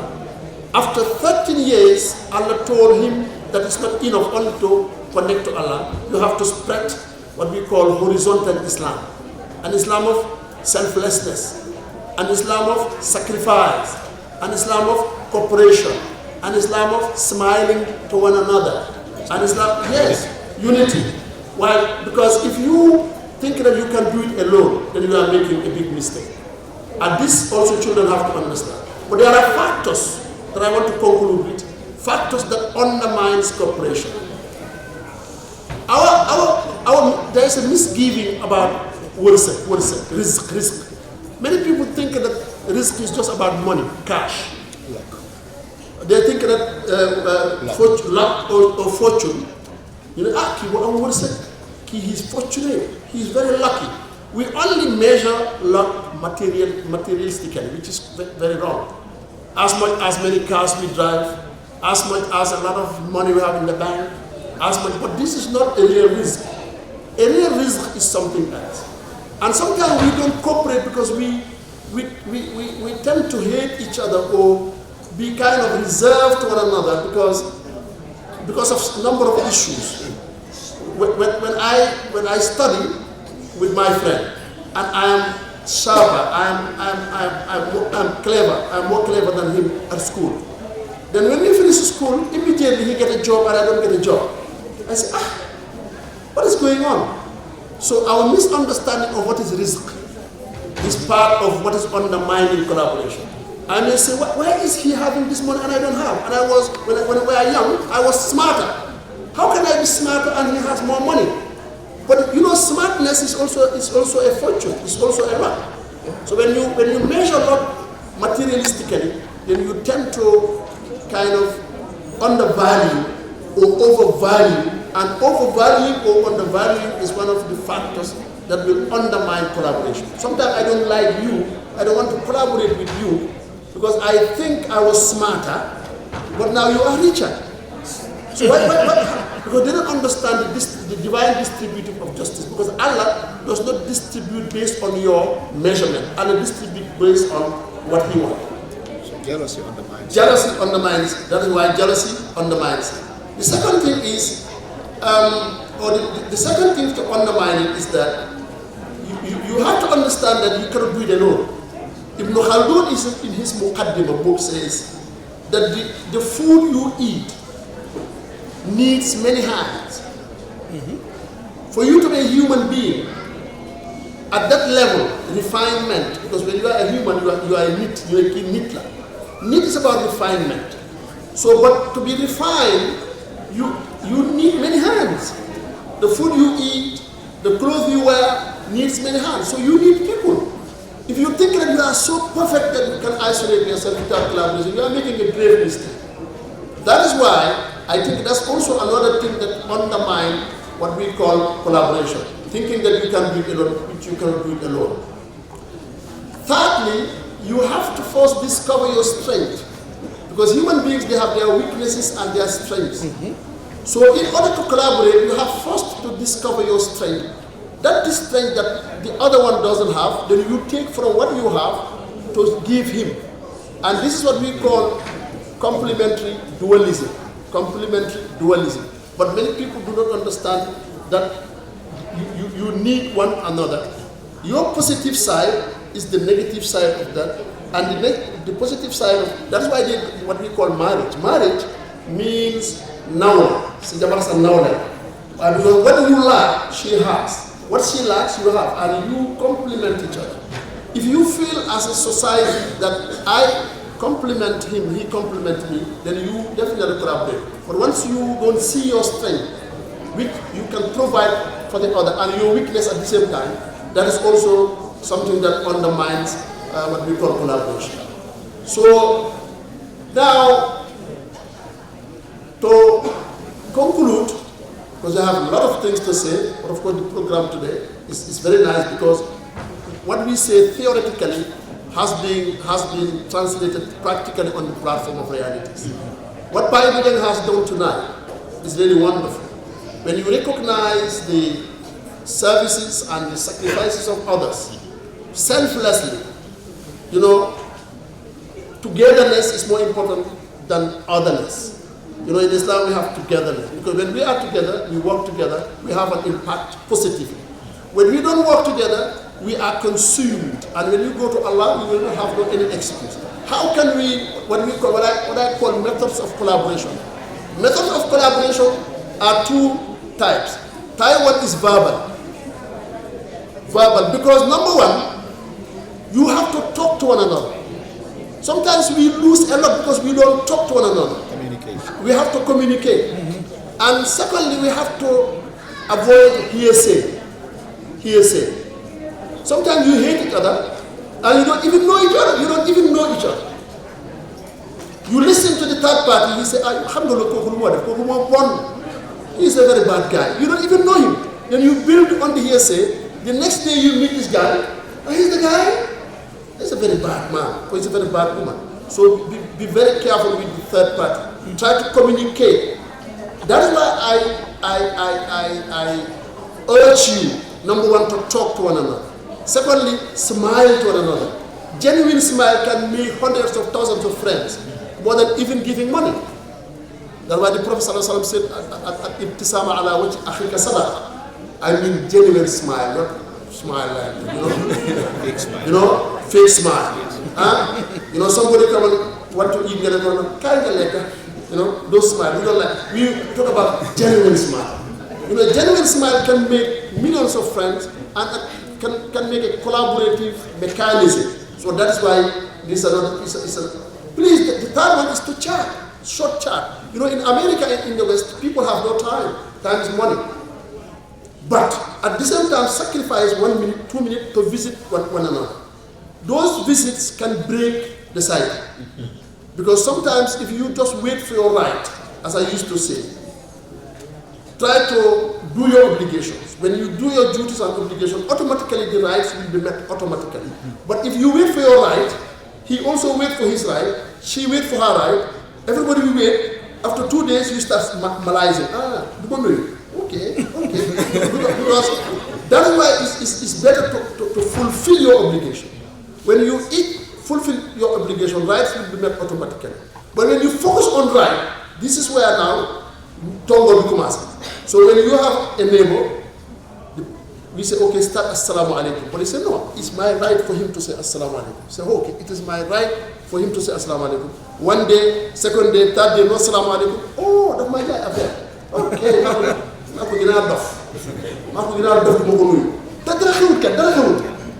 nothing happened. Why? Because just you are waiting for your right, he is waiting for his right, and then after 3 days nothing happened, then you start building, and then the third part, and then you start fighting. That's why I think you have to talk, you have to communicate, you have to make visit,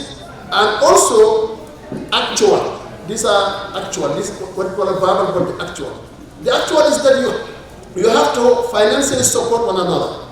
Secondly, positive actual paper support. Here I had people, for example, that, okay, I'm okay. That is very bad. I think if somebody doesn't have paper, if somebody is not legal, as a Muslim, you should help him legally, rather than going the opposite direction. Because once you help somebody, that is also helping yourself. And especially the support for special cases. And of course, just give you about 3 of the benefits because we don't have time. The benefits, if you you live in the West, and I said, and the West,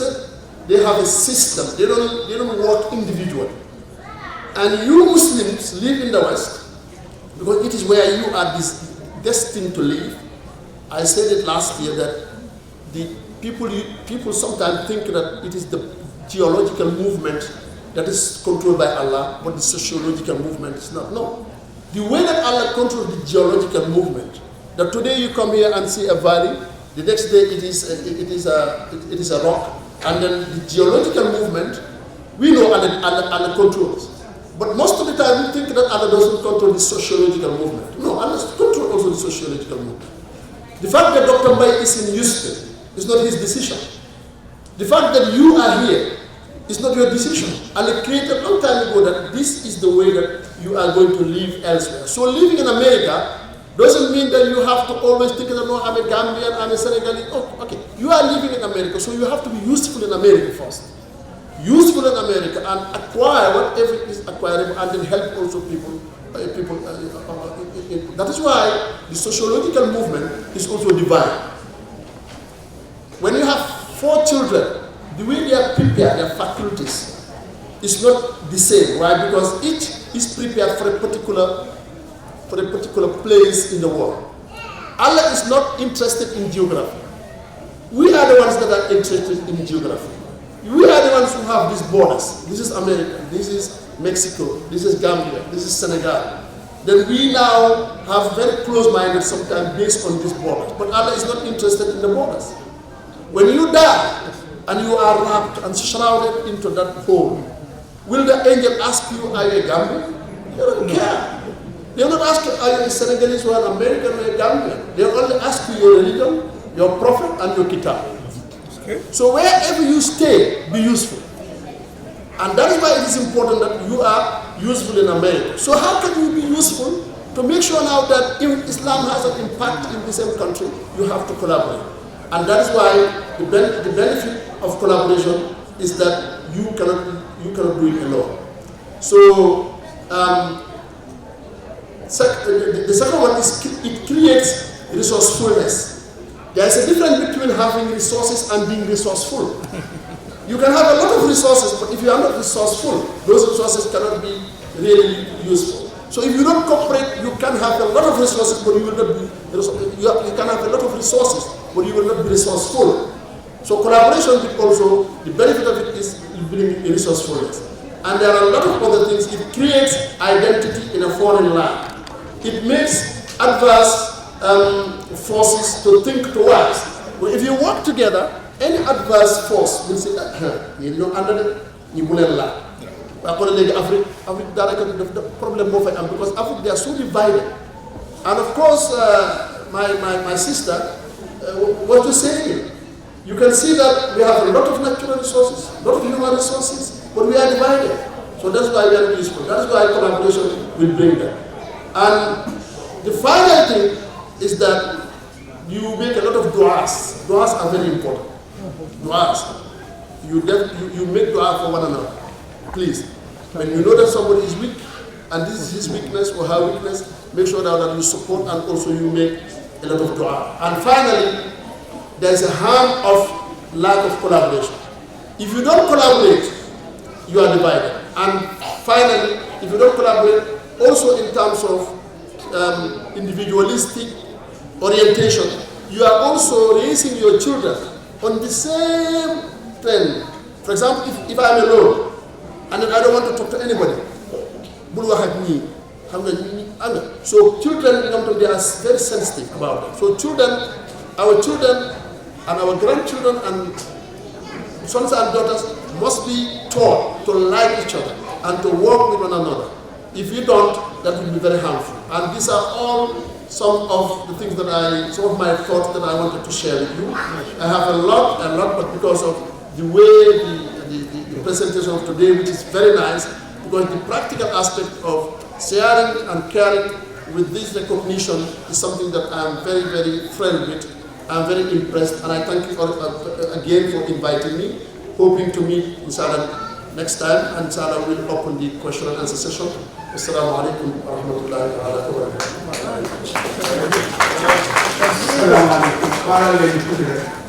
dama kontaan loolu ma bëggoon a sàkku si Cheikh Ibrahima sëy bi bu ñu mënee kool waa Ngodi bu ñu wàccee leen ay kaamil ñaanal képp ku fi def dara bu ngeen ne ñetti kaamil ma ne bu ngeen ne ñeenti kaamil benn góor ñi benn jigéen ñi benn mag ñi benn ndaw ñi inshallah laa noonu alhamdulillah inshallah waaw fan ñu jël opportunité bi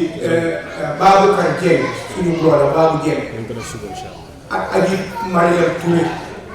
jabari Bébi Chou ñoo def catering bi lépp lu fi nit ñi lekk ñoom dañ leen jox ñu defal ñu ko ci price bi yomba fis payi ndawal yëpp Babou Jeng ko lakk ci lu jàppandi ñu ngi ko ñaanal jàppandal ci biir ak biti aji Touré yi yàlla ko yàlla dimbali ak njabootam lépp lu ma ragal yàlla mu ma gis su ma jigéen ñi sol ñu weex yi nag ñoom ñooy VIP groupe VIP yi waaw ñu ngi leen a baral nuyoo di si jiital seen mag Adama Sow waaw mooy seen mag ñoom Adama Ndiaye ku ñuy jum daal ñoom ñëpp su ma yaay Anti Maria nag moom du ma wax ci moom su ma waxee si moom rek dama dee caali moo tax daal laay avoy not to talk about that Anti Maria yéen a fi yàgg. mu ñu doon jàppale noonu si présentation des certificats. Anti Maria yéen a fi yàgg. Anti Maria yéen a fi yàgg. ñëpp doomam lañ. ñëpp doomam lañ. Anti Maria daal mënuñu wax si moom. dañ ko ñaanal yàlla. ku fi ñëw rek aajo ñu ngi ñaan yàlla wala ñoo dem Cheikh Ibrahima Ba dina def ñaani xaas ñaanal ñëpp ñu dugal aajo yi waaye ñeenti kaamil moom dinañ yónnee bëri waa. taalibe ak. dañ ko def suba inshallah waaw mu ne ëllëg dinañ def ñeenti kaamil ñu ñaanal ñëpp ku fi ñëw aajo benn kaamil lu mu tax ak amul kon nag ñu def ci ñeent yaakaar la ngir àdduna si ñeent fi ne south west east north moo fi nekk kon nag fépp fu waay nee rek dina la ko benn kaamil fekk ci barke laa ilaha illa allahu sayyidina muhammadu rasulullah sallallahu alayhi wa sallam. Doctor, congratulations on that beautiful presentation. Thank you very much, especially the translation in English. It is for the benefit of the young ones, as you said. That is very important because the adults here are already what we are, and we have already molded our own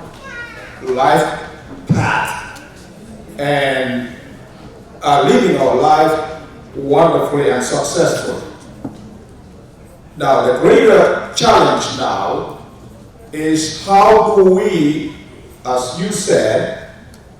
transform that success in the form of cooperation and unity, togetherness and collaboration to the mindset and the psyche of our kids for posterity. That way they can also continue on that path. Because in my view, that is what creates the formidable society, the formidable community that we are aspiring. And with unity, with a united community, comes a successful community. Your entire presentation was based on that. Because once you are united, and we all know this, then we are almost unbreakable. But once we are divided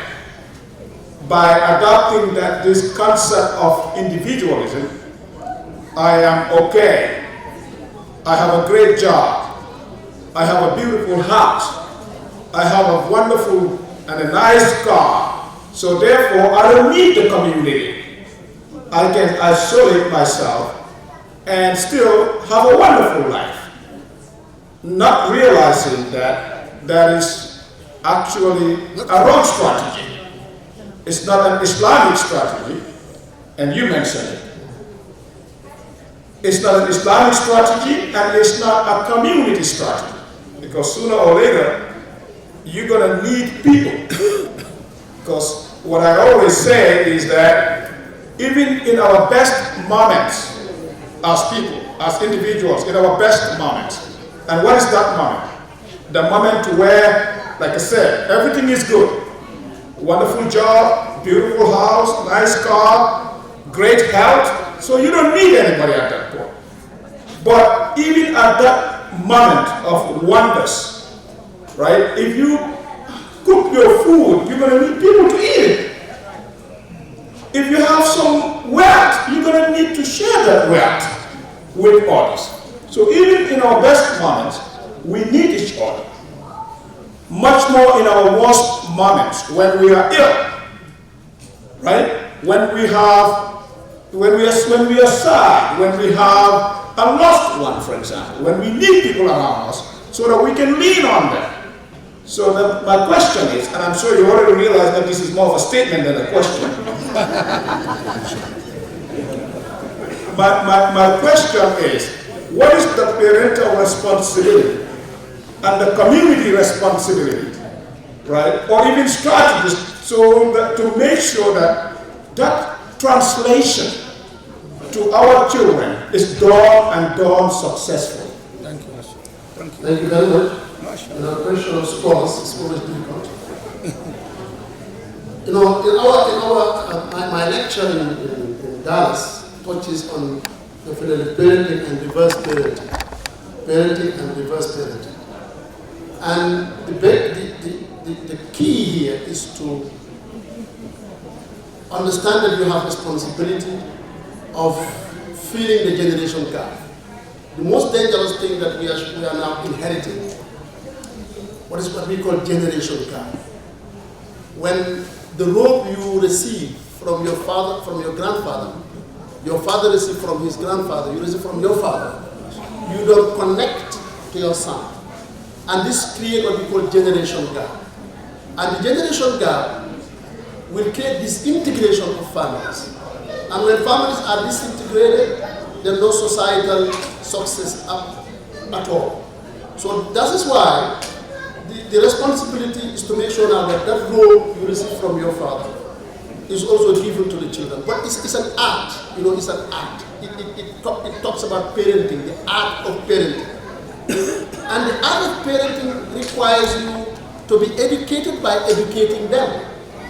Most of us sometimes we cannot connect to our children because of their age is ahead of us. And most of us are reserved. We are very scared of even connecting to our children because of their age. So now how do we do that? We have to make sure that we come down. When you educate somebody, you have to come down to his level and then grow up with them. When you grow up with them, you will learn a lot of their generation. Because if you cannot learn and master their generation, you will not be able to package, for example, the lesson that you want to give them, and make sure now that the values you want to inculcate in them from you to their age, you have to master their age first.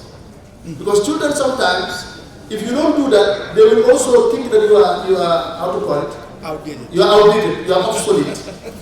I remember one day, I think I said it here or elsewhere. Or out of touch. Yes, out of touch. I remember my wife, somebody's named after her, my wife. And then she was like 7 years old. And she was playing with the iPad. Those I didn't want to touch these things. Then when she was playing with the iPad, with this game of, this Cartoon Network, whatever, something happened. Then she came to me and wanted me to help her. Then I couldn't help, but I didn't tell her I don't know. I made a mistake not telling her I don't know. I took the thing, I tried, and I confused everything. Then she just took it and then looked and said, Uncle Roman, you know nothing. Can you imagine? I got my PhD and I was now fighting for my associate professorial thing those days. I thought I was an associate professor. But this child who is 4 years or 6 years old, Uncle Roman, you're humble. Can you imagine? Why? Because I was very careful of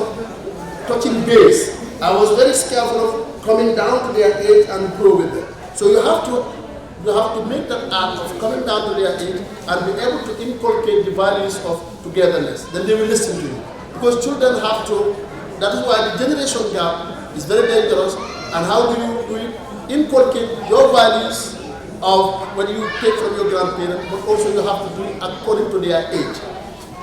And you have to also sacrifice to let them understand that the way you have to be a role model. If I sit at home and I don't visit anybody, if I sit at home because I'm rich and I don't visit anybody, will he do? He will not visit anybody. So you have to go and visit people, like I said. And when you visit people, you take them with you. And this is your uncle, this is your cousin, this is your this, that. And then of course, then with that, you are a role model, and you also understand their age. This is the way that you can teaching them the sense of community, and then avoid the generation. Thank you very much. Wow. We are married you might inshallah. Before suñu brother Ousmane Ka mu ñëw fàttali di invite yëpp ci seen conference bi ñoom tamit December 18 inshallah at 6 p.m. in Richmond, Virginia. Bu ko yàlla mën a teewloo,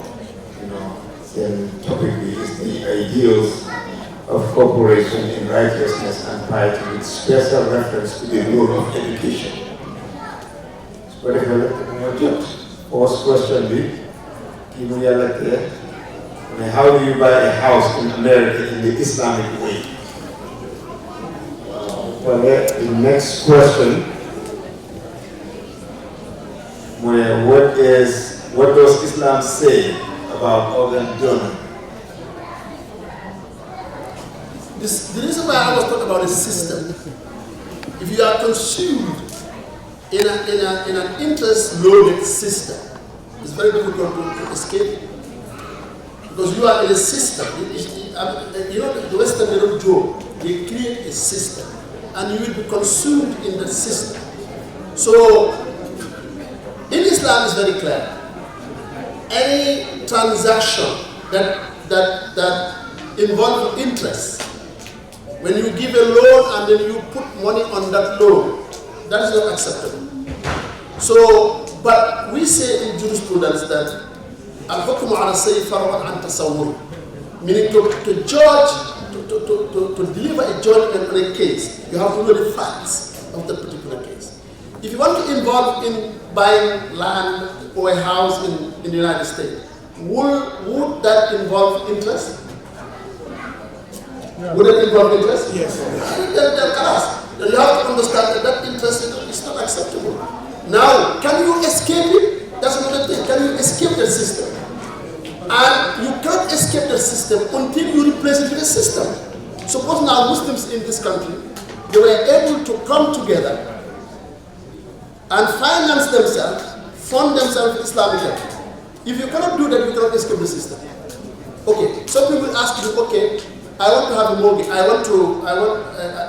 to rent. Somebody will rent and somebody will enter into a mortgage. So when you go and rent a house, an apartment, you go and rent a house to pay, will that involve interest? No.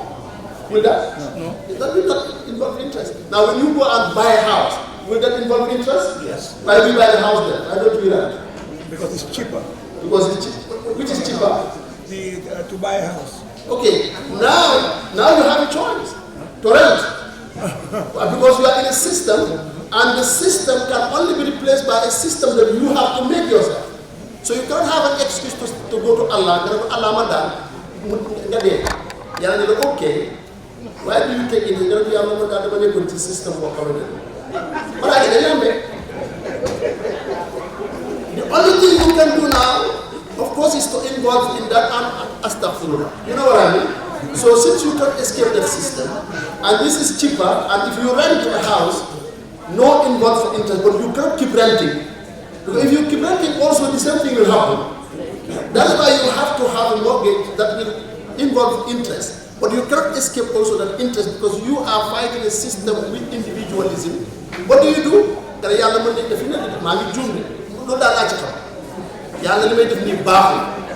It's not good but astaghfirullah. It's not good but astaghfirullah. This is the only thing I know. That's the only thing. That's the only advice I can give you. Just like when Allah says, don't look at haram. Many of us, when you go out of the street, Allah says, don't look at the woman twice. When you look at a woman like, don't go. But wherever you see, they're there. You go in Manhattan, you look you see them. And then can you walk like this? No. Like one of my uncles in Medina, I have a Medina uncle. An uncle in Medina, if you tell him, jigéen ñi ñoo sol moo bon, mu ne ñu ngi sol lu bon. Because moom ñi why somebody like me and Usman Ka, we are the ones who, you look. So now when you cannot escape looking, because anywhere you look, there is a nudity. What do you do? So they make Allah astaghfirullah. Because I know that you cannot escape the system except you replace it with system. That is why it is important, collaboration.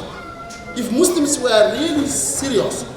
they have a lot of money and they can create a system within the system that will allow them to live Islamic life. As long as that cannot be done, you cannot escape the system and you have to live in the system. At the end of the day, what you do? Yalla, astaghfirullah, astaghfirullah, astaghfirullah. But as much as you can avoid the system. Somebody will tell me now, I'm walking in a place but I cannot pray. I cannot pray during walking. Why? Because you don't ask your boss to pray. If some of you, during prayer, you say to your boss, okay, this is the time I conduct my prayers. Can you allow me to pray and then give overtime? They will allow you. But some of you are more interested in money than praying. Some of you are more interested in other things than praying. But if you are fearful to Allah, and then as much as you can, you ask for your right as a Muslim. The rest, Allah will understand.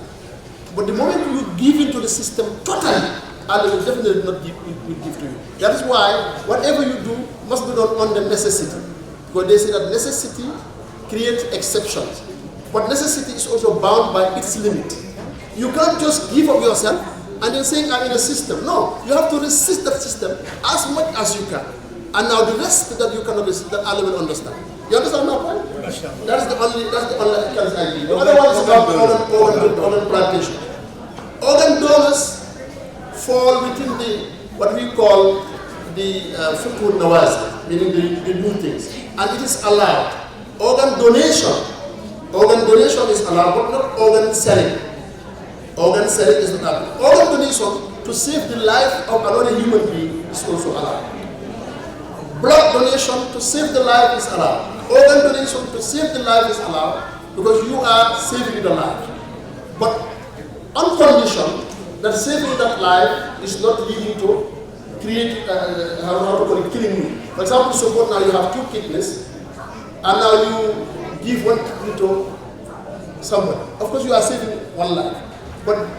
are you sure that after giving that kidney, your life will also not be affected? This is something. But organ donation in general is allowed in jurisprudence as long as it is not selling it, as long as it is to save the life of another individual. Thank you very much.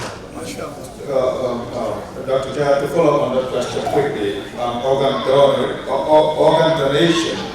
How about in the particular case of the person donating his or her body to the medical field, for example, in case they die, because we see that also in here, that it's the organ donation is not when they were living, but instead they are pledging to donate their entire body in case they die to the medical or the healthcare field. That way their organs, instead of the Muslim being buried, the Muslim body is reserved for organ transplant in the future. I don't think that's good because a dead body is very sacred. And doctors already have enough body to experiment on. You understand my point? For example, suppose now they still need to experiment on the body for certain diseases. But now I think they have enough body to experiment on. Because there are many people who die and they don't know their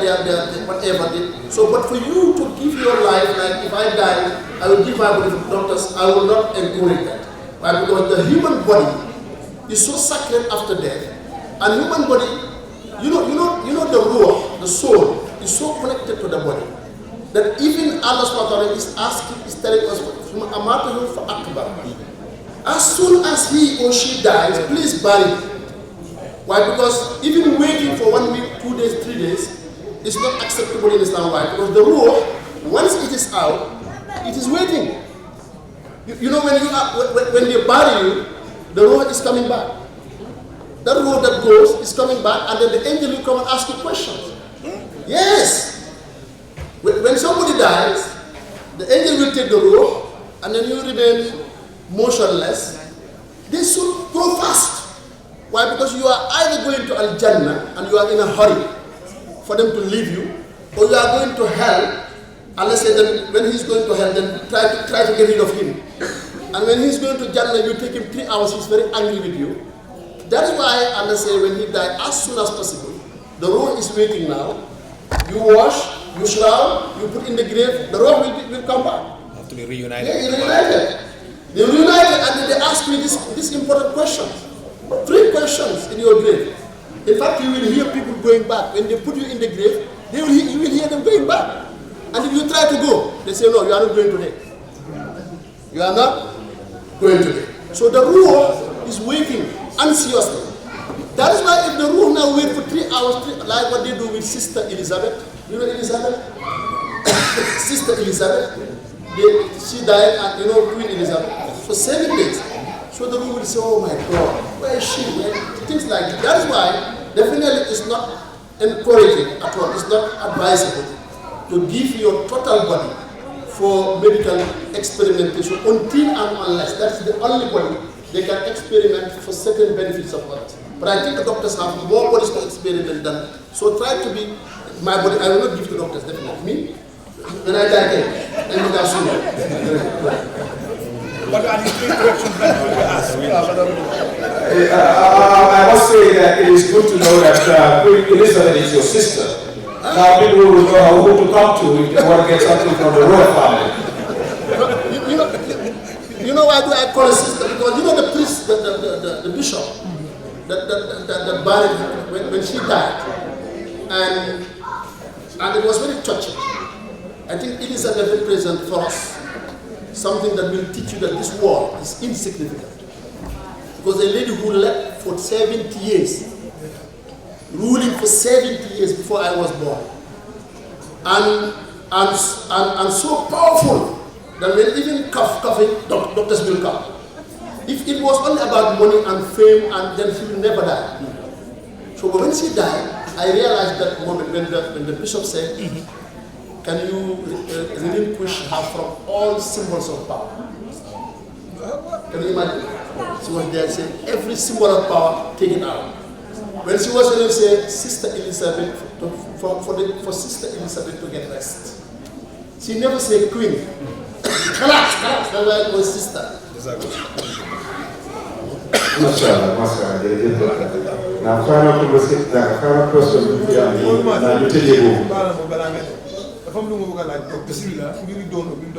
Wow. Mr. Mbaye ñu explain ne su fekkee ne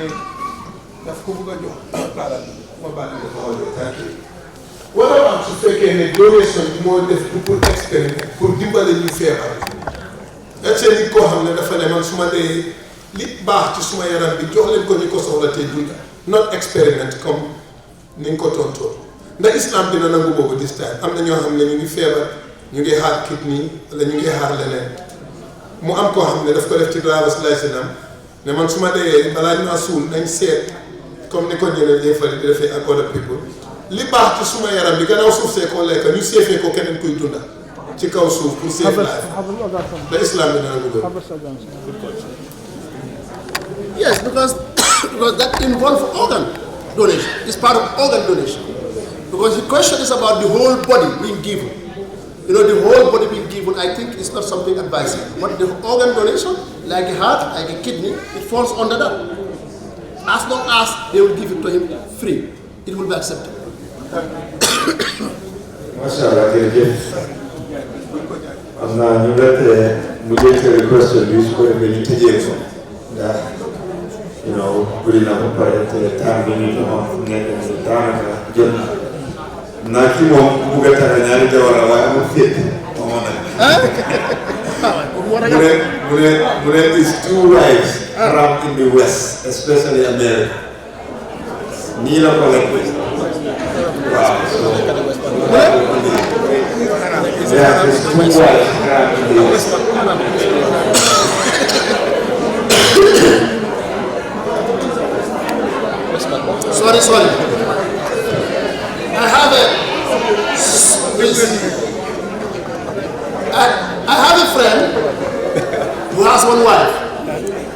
And he will always go around and talk. And I say, okay, my friend, why don't you marry second wife?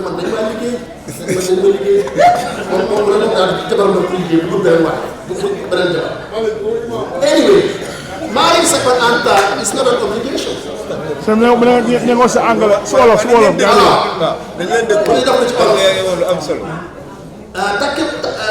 Takki ñaareel wala ñetteel du warugar waaye loo war a man la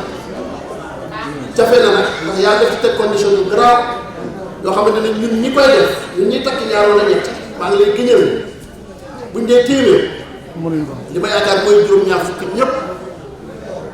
bu yomal xiyam buñ génnee xam yaa def ne yomal boo amee ñaari jabar te yemale xoole bu ñuy génn di dem yow da ngay daa xam nga daa xam naa dina bëri ñu daa dana yamal boo amee ñaari jabar wala ñett te yemale xoole mu ne boo the day of resurrection yow da ngay daal yi moo tax gis naa suma benn xarit ma nekkee léegi di jàngal Alxuraan bañ na ko ba muy dugg si ñaari jabar bi aaw fi la nekkoon seet bi nekkee nii buy dugg mbaxane bi sax dafa make sure ne mbaxane bi he was so just that even su yee dugg si kenn bu defee nii sax mu ne jigéen bi dafa wax ne gis naa ne kumba ba bu seen yaay ngay jaar c'est dafa def nii mbaxane bi waaw ba mu ci kaw nga xam ne du féete ci kumba du féete ci àll. So this is how difficult it is to be just to them. moo tax du waru gar du lu war waaye luñ mayee la waaye maye boobu itam jigéen ñi dañ ci lay jëriñu yes parce que jigéen ñi kenn forcé leen ñu takk ko am jëkkër góor gu am jabar dañ laa forcé mu takk la forcé wuñ la si amu ko kon kay affaire bi ñoom itam jigéen ñi lay jëriñ dama nekk ay boori cause dafa def benn lecture benn jigéen ay boori bay lox dama yéen góor ñi da ngeen ñuy jaamloo parce que yéen a ngi takk ñaar di takk ñetta ma ne ko ku la ci force kenn force wul la ci parce que fi mu nekkee ni yow bu fekkee jigéen ñi ñëpp buñ boycottoon da jigéen ñëpp boycott ñu am benn jabar kon kenn du am ñaari jabar bi déedéet waaye mënuñu leen a boycott because ñaareelu jabar jigéen ñi lay gën a jëriñ xamul la parce que jigéen ñi ñoo ëpp góor ñi te léegi nga amee half a husband or quarter of a husband moo gën nga nekk public property waaye because jigéen bu amul jëkkër ku nekk daf koy xool amul gën nga daanaka public property nga waaye boo bokkee nga nekk quarter husband nga am quarter husband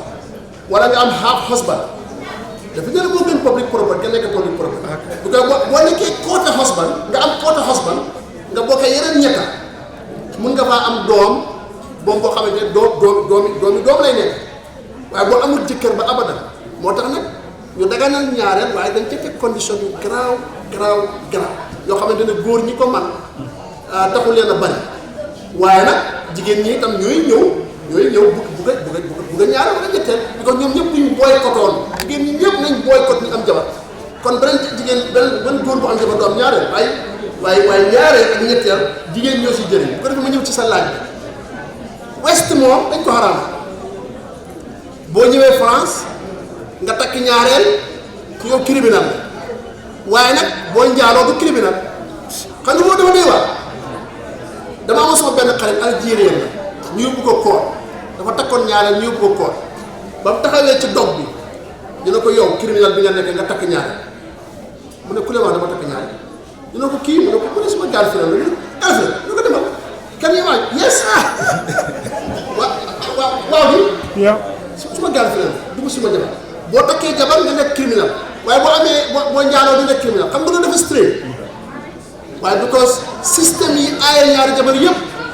dañoo daganal njaalo mënul si dara bi système yi aaye polygame yëpp daganal nañ njaalo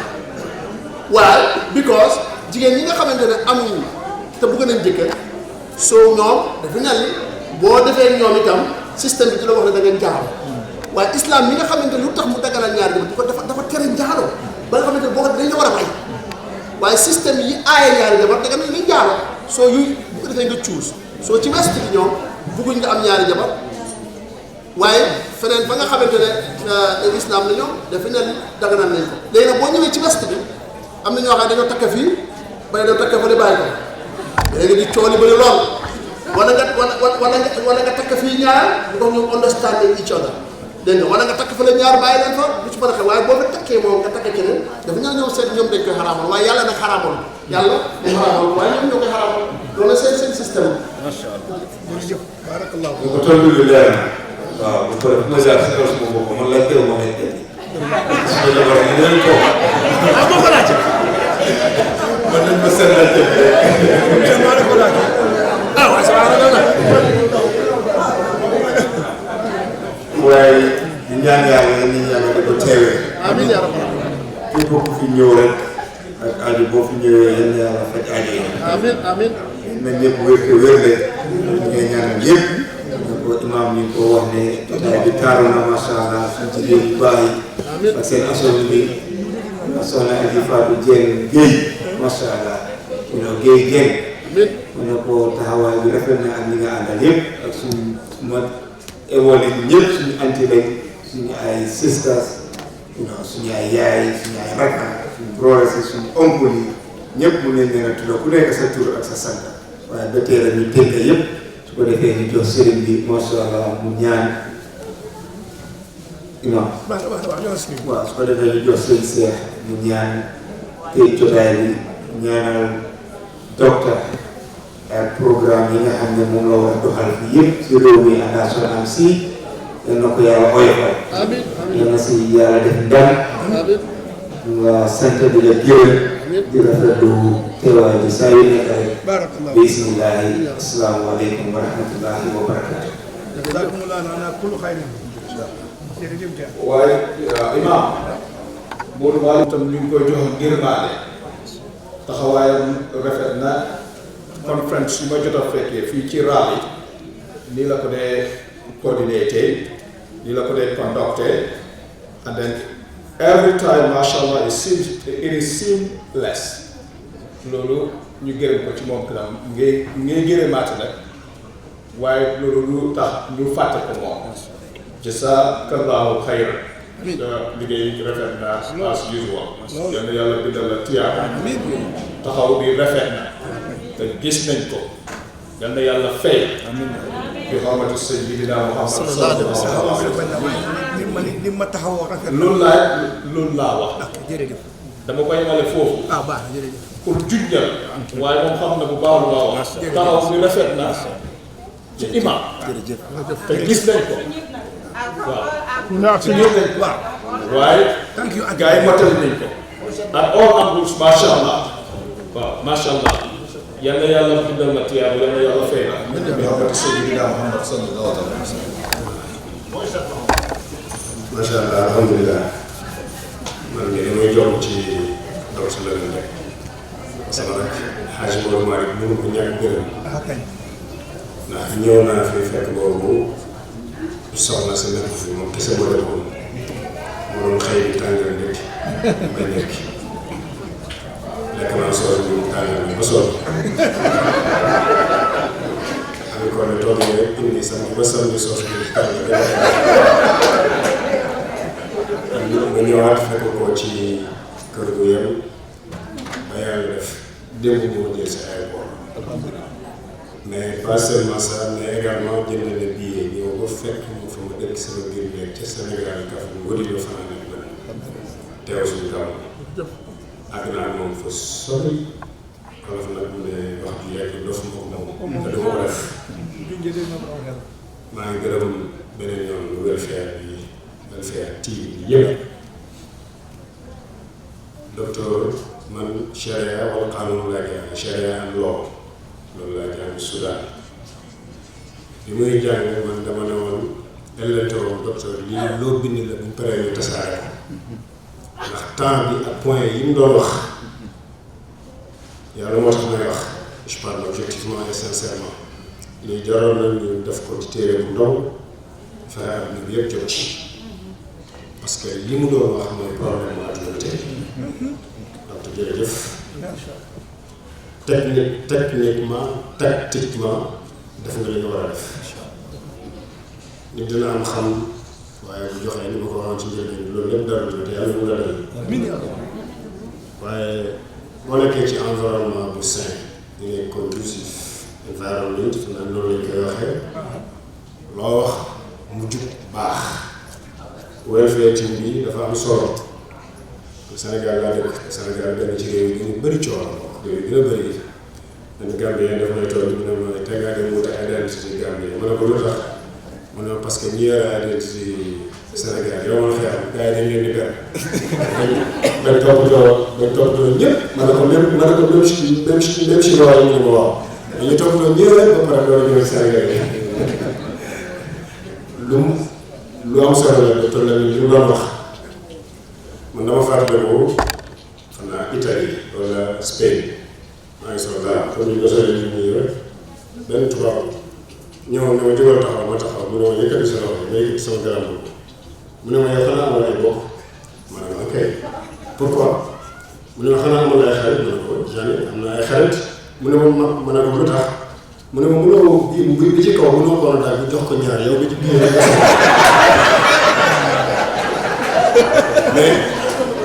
xoolal kooku mentalité lu xet def mentalité solidarité mu ne ma bi ci kaw xam nga ko daal jox ko ñaar yow bi ci biir nga sol yow kenn nga sol li lépp mu ne ma yow xanaa doo dimbali sa bopp yi ak sa xarit bi xam nga gisee loolu lu nekk ci boppam gis nga li docteur loolu wax système te ki ma xoolal du nit du kii mais xoolal boppam bi li ci nekk man maa ngi faax yaakaar naa ci nekk moom am dafa gën a jàpp beneen bi Cheikh El Hadj Abdoulaye Niass ma waajal laa daan wax ne moom lay tëjee pour encourager mu ne kenn ku nekk mos nga tegu ci xàll yoo xam ne boo wàcc toon ñëpp dégg la ku nekk mos nga tàmbalee yoo xam ne boo ko bàyyi toon mu ne ab léeg-léeg am ngeen statut kii docteur lan li mu wax c'est extraordinaire 46 47 millions de dollars ku ko mën a dajale ci réew mi jëfe nii tàmbali ngeen tàmbali bu rëy incha allah yàlla bu kenn wàcc misaal bi ma ci joxe te tëj waa ji dafa yore junne am ko ñëwal ngir yàlla ku may dimbale ngir yàlla mu jox ko junne bi am beneen waaye bi ñëwaat rek nuyu ko jox ko ñaari junne mu ne ah yàlla moo gaaw beneen waaye taxawaat ne salaamaaleykum ana koy defal yàlla mu yëkkati ñaari junne bi jox ko am kenn ku ñëwaat nuyu jox ko ñeenti junne mu ne ah affaire bi day neex beneen waaye ñëwaat ne kuy defal yàlla mu jox ko ñeenti junne bi am ku ñëwaat nuyuwaat ko jox ko juróom-ñetti junne am ku ñëwaat ne kuy defal yàlla mu ne ah juróom-ñetti junne ne dafa bëri wóor ma jox yàlla gis nga I don't know if you get the point or not mu ne juróom-ñetti junne moom dafa bëri wóor ma jox yàlla mu téye ko xaati fi ñoo ne alqi maa fil jaybi yati maa fil ghaybi génneel li nekk ci jiba ji ci account waxu nga bind ko mais jël ci joxe leneen mën a ñëw gis nga waaye bi mu wóoroo junne léegi moo am ñaar waaye bu juróom-ñetti yi ñëwee bakkan moom mel noonu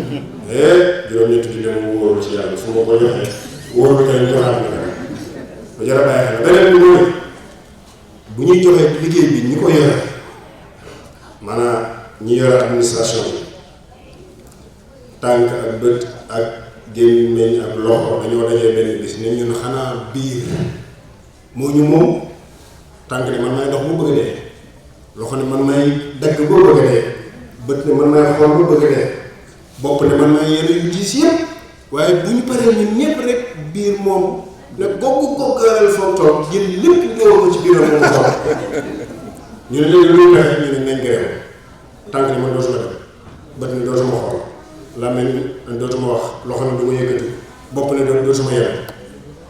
ñu toog ay fan ñu woote war réunion ñoom ñu ñëw ñëpp bët ne ah man de gisatuma tànk ne man de mënatuma seet loxo ne man de mënatuma yëkkati nopp ne ah man de ay riir métti métti lay dégg sama biir sama biir loxo yi ñu ne luy doxee ñu ne nañ delloo biir lim jëm ki jiite ki war a jiite ki yàlla jox cër bi du moom ñun la nopp làmmiñ ba mu yaakaaree wala tànk wala bët bopp ne man may yenu rek nopp ba mu ne man dootuma lu ñu waxati ko jëm ci biir bi ma ko déglu dafa toog ne lii sama nopp métti na de sama biir métti na de ñu ne ko lu ñuy defaat ñu ne nañ bàyyi tànk man danaa xëy nopp ne dinaa déglu loxo ne dinaa yëkkatu buñ paree jox biir bañ paree nopp ne ah man commencé naa koy jàpp bën ne commencé sama bëri commencé na neexaat donc loolu ci ñu ànd di liggéey foog ñu bàyyi xel ci loolu imam naa ngi lay dokkeel dara naa ngi lay gërëm lii lépp kat wax dëgg yàlla gannaaw tawfiq minallahi tabaraka wa taala naa ngi la ci gërëm bu baax amoon nga ngànt wax naa ci ak Maodo Malick waaye yow maanaam exemple bu extraordinaire te wax naa ci place yoo xam ne nekkoo fa loo xam ne wala amal ma li xaraj nga yore loo xam ne tey ñu bëri li ma waxoon sax lépp du ma ko wax may leen ñaan yàlla dolli la yàlla dolli la sago yàlla dolli ko ñëpp di last thing wax naa ci ak Maodo Malick ma ne ko waaye not baal leen misaal nag gan bi yéeyu béy docteur Lamine gan bi yéeyu béy la ñuy wax ma ne ko lu tax welfare bi ngay naan welfare team day la journée welfare adduna bi ma ne ko boo gisee lislaam julli li léegi-léegi mais am na nag benn weer buy jot benn bés mu ne nit dem leen ngeen dajee Arafat ma ne ko du physical contact ma ne ko xaw ma nag sax bi gan du yee bay du yee te ay kilifa rek nekk ci welfare waaye amoon bés bu xam ne welfare boo koy taxawal moo koy kii ngeen gisante ñoo xam ne man docteur Omar Ly suivre naa ko lu yàgg man ko dana gis ci biir groupe bi welfare bi xam naa tur yu bëri di waaye ñu bëri maa ngi leen doon donc physical contact bu gisee bi tamit day am solo li nga xalaat rek la ñu ñaan yàlla defal jàmm jërëjëf soxna jaboot yeeg ñëpp ñu jàng benn fatiha salaatul fatiha ñetti yoon te yéegoo yàlla defal ñu jàmm ñu dajewaat fu mu mënta doon te bu kenn manqué yàlla defal ñu jàmm ci suñuy réew Gambie ak Sénégal defal ñu ko fii ñu nekkit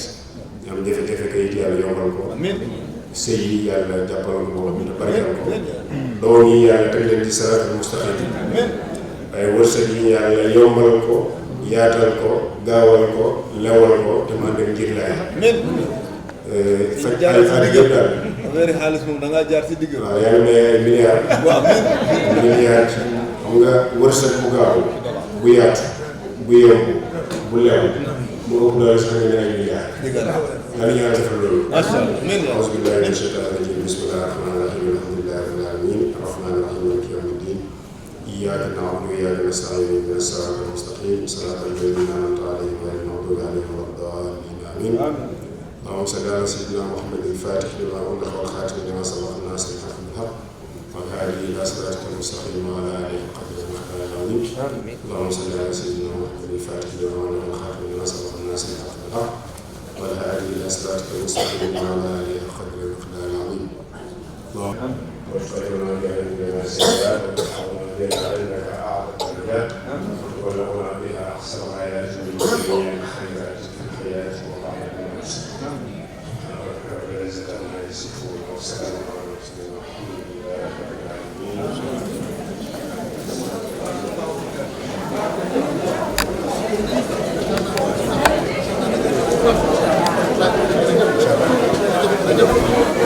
Wow. Wow.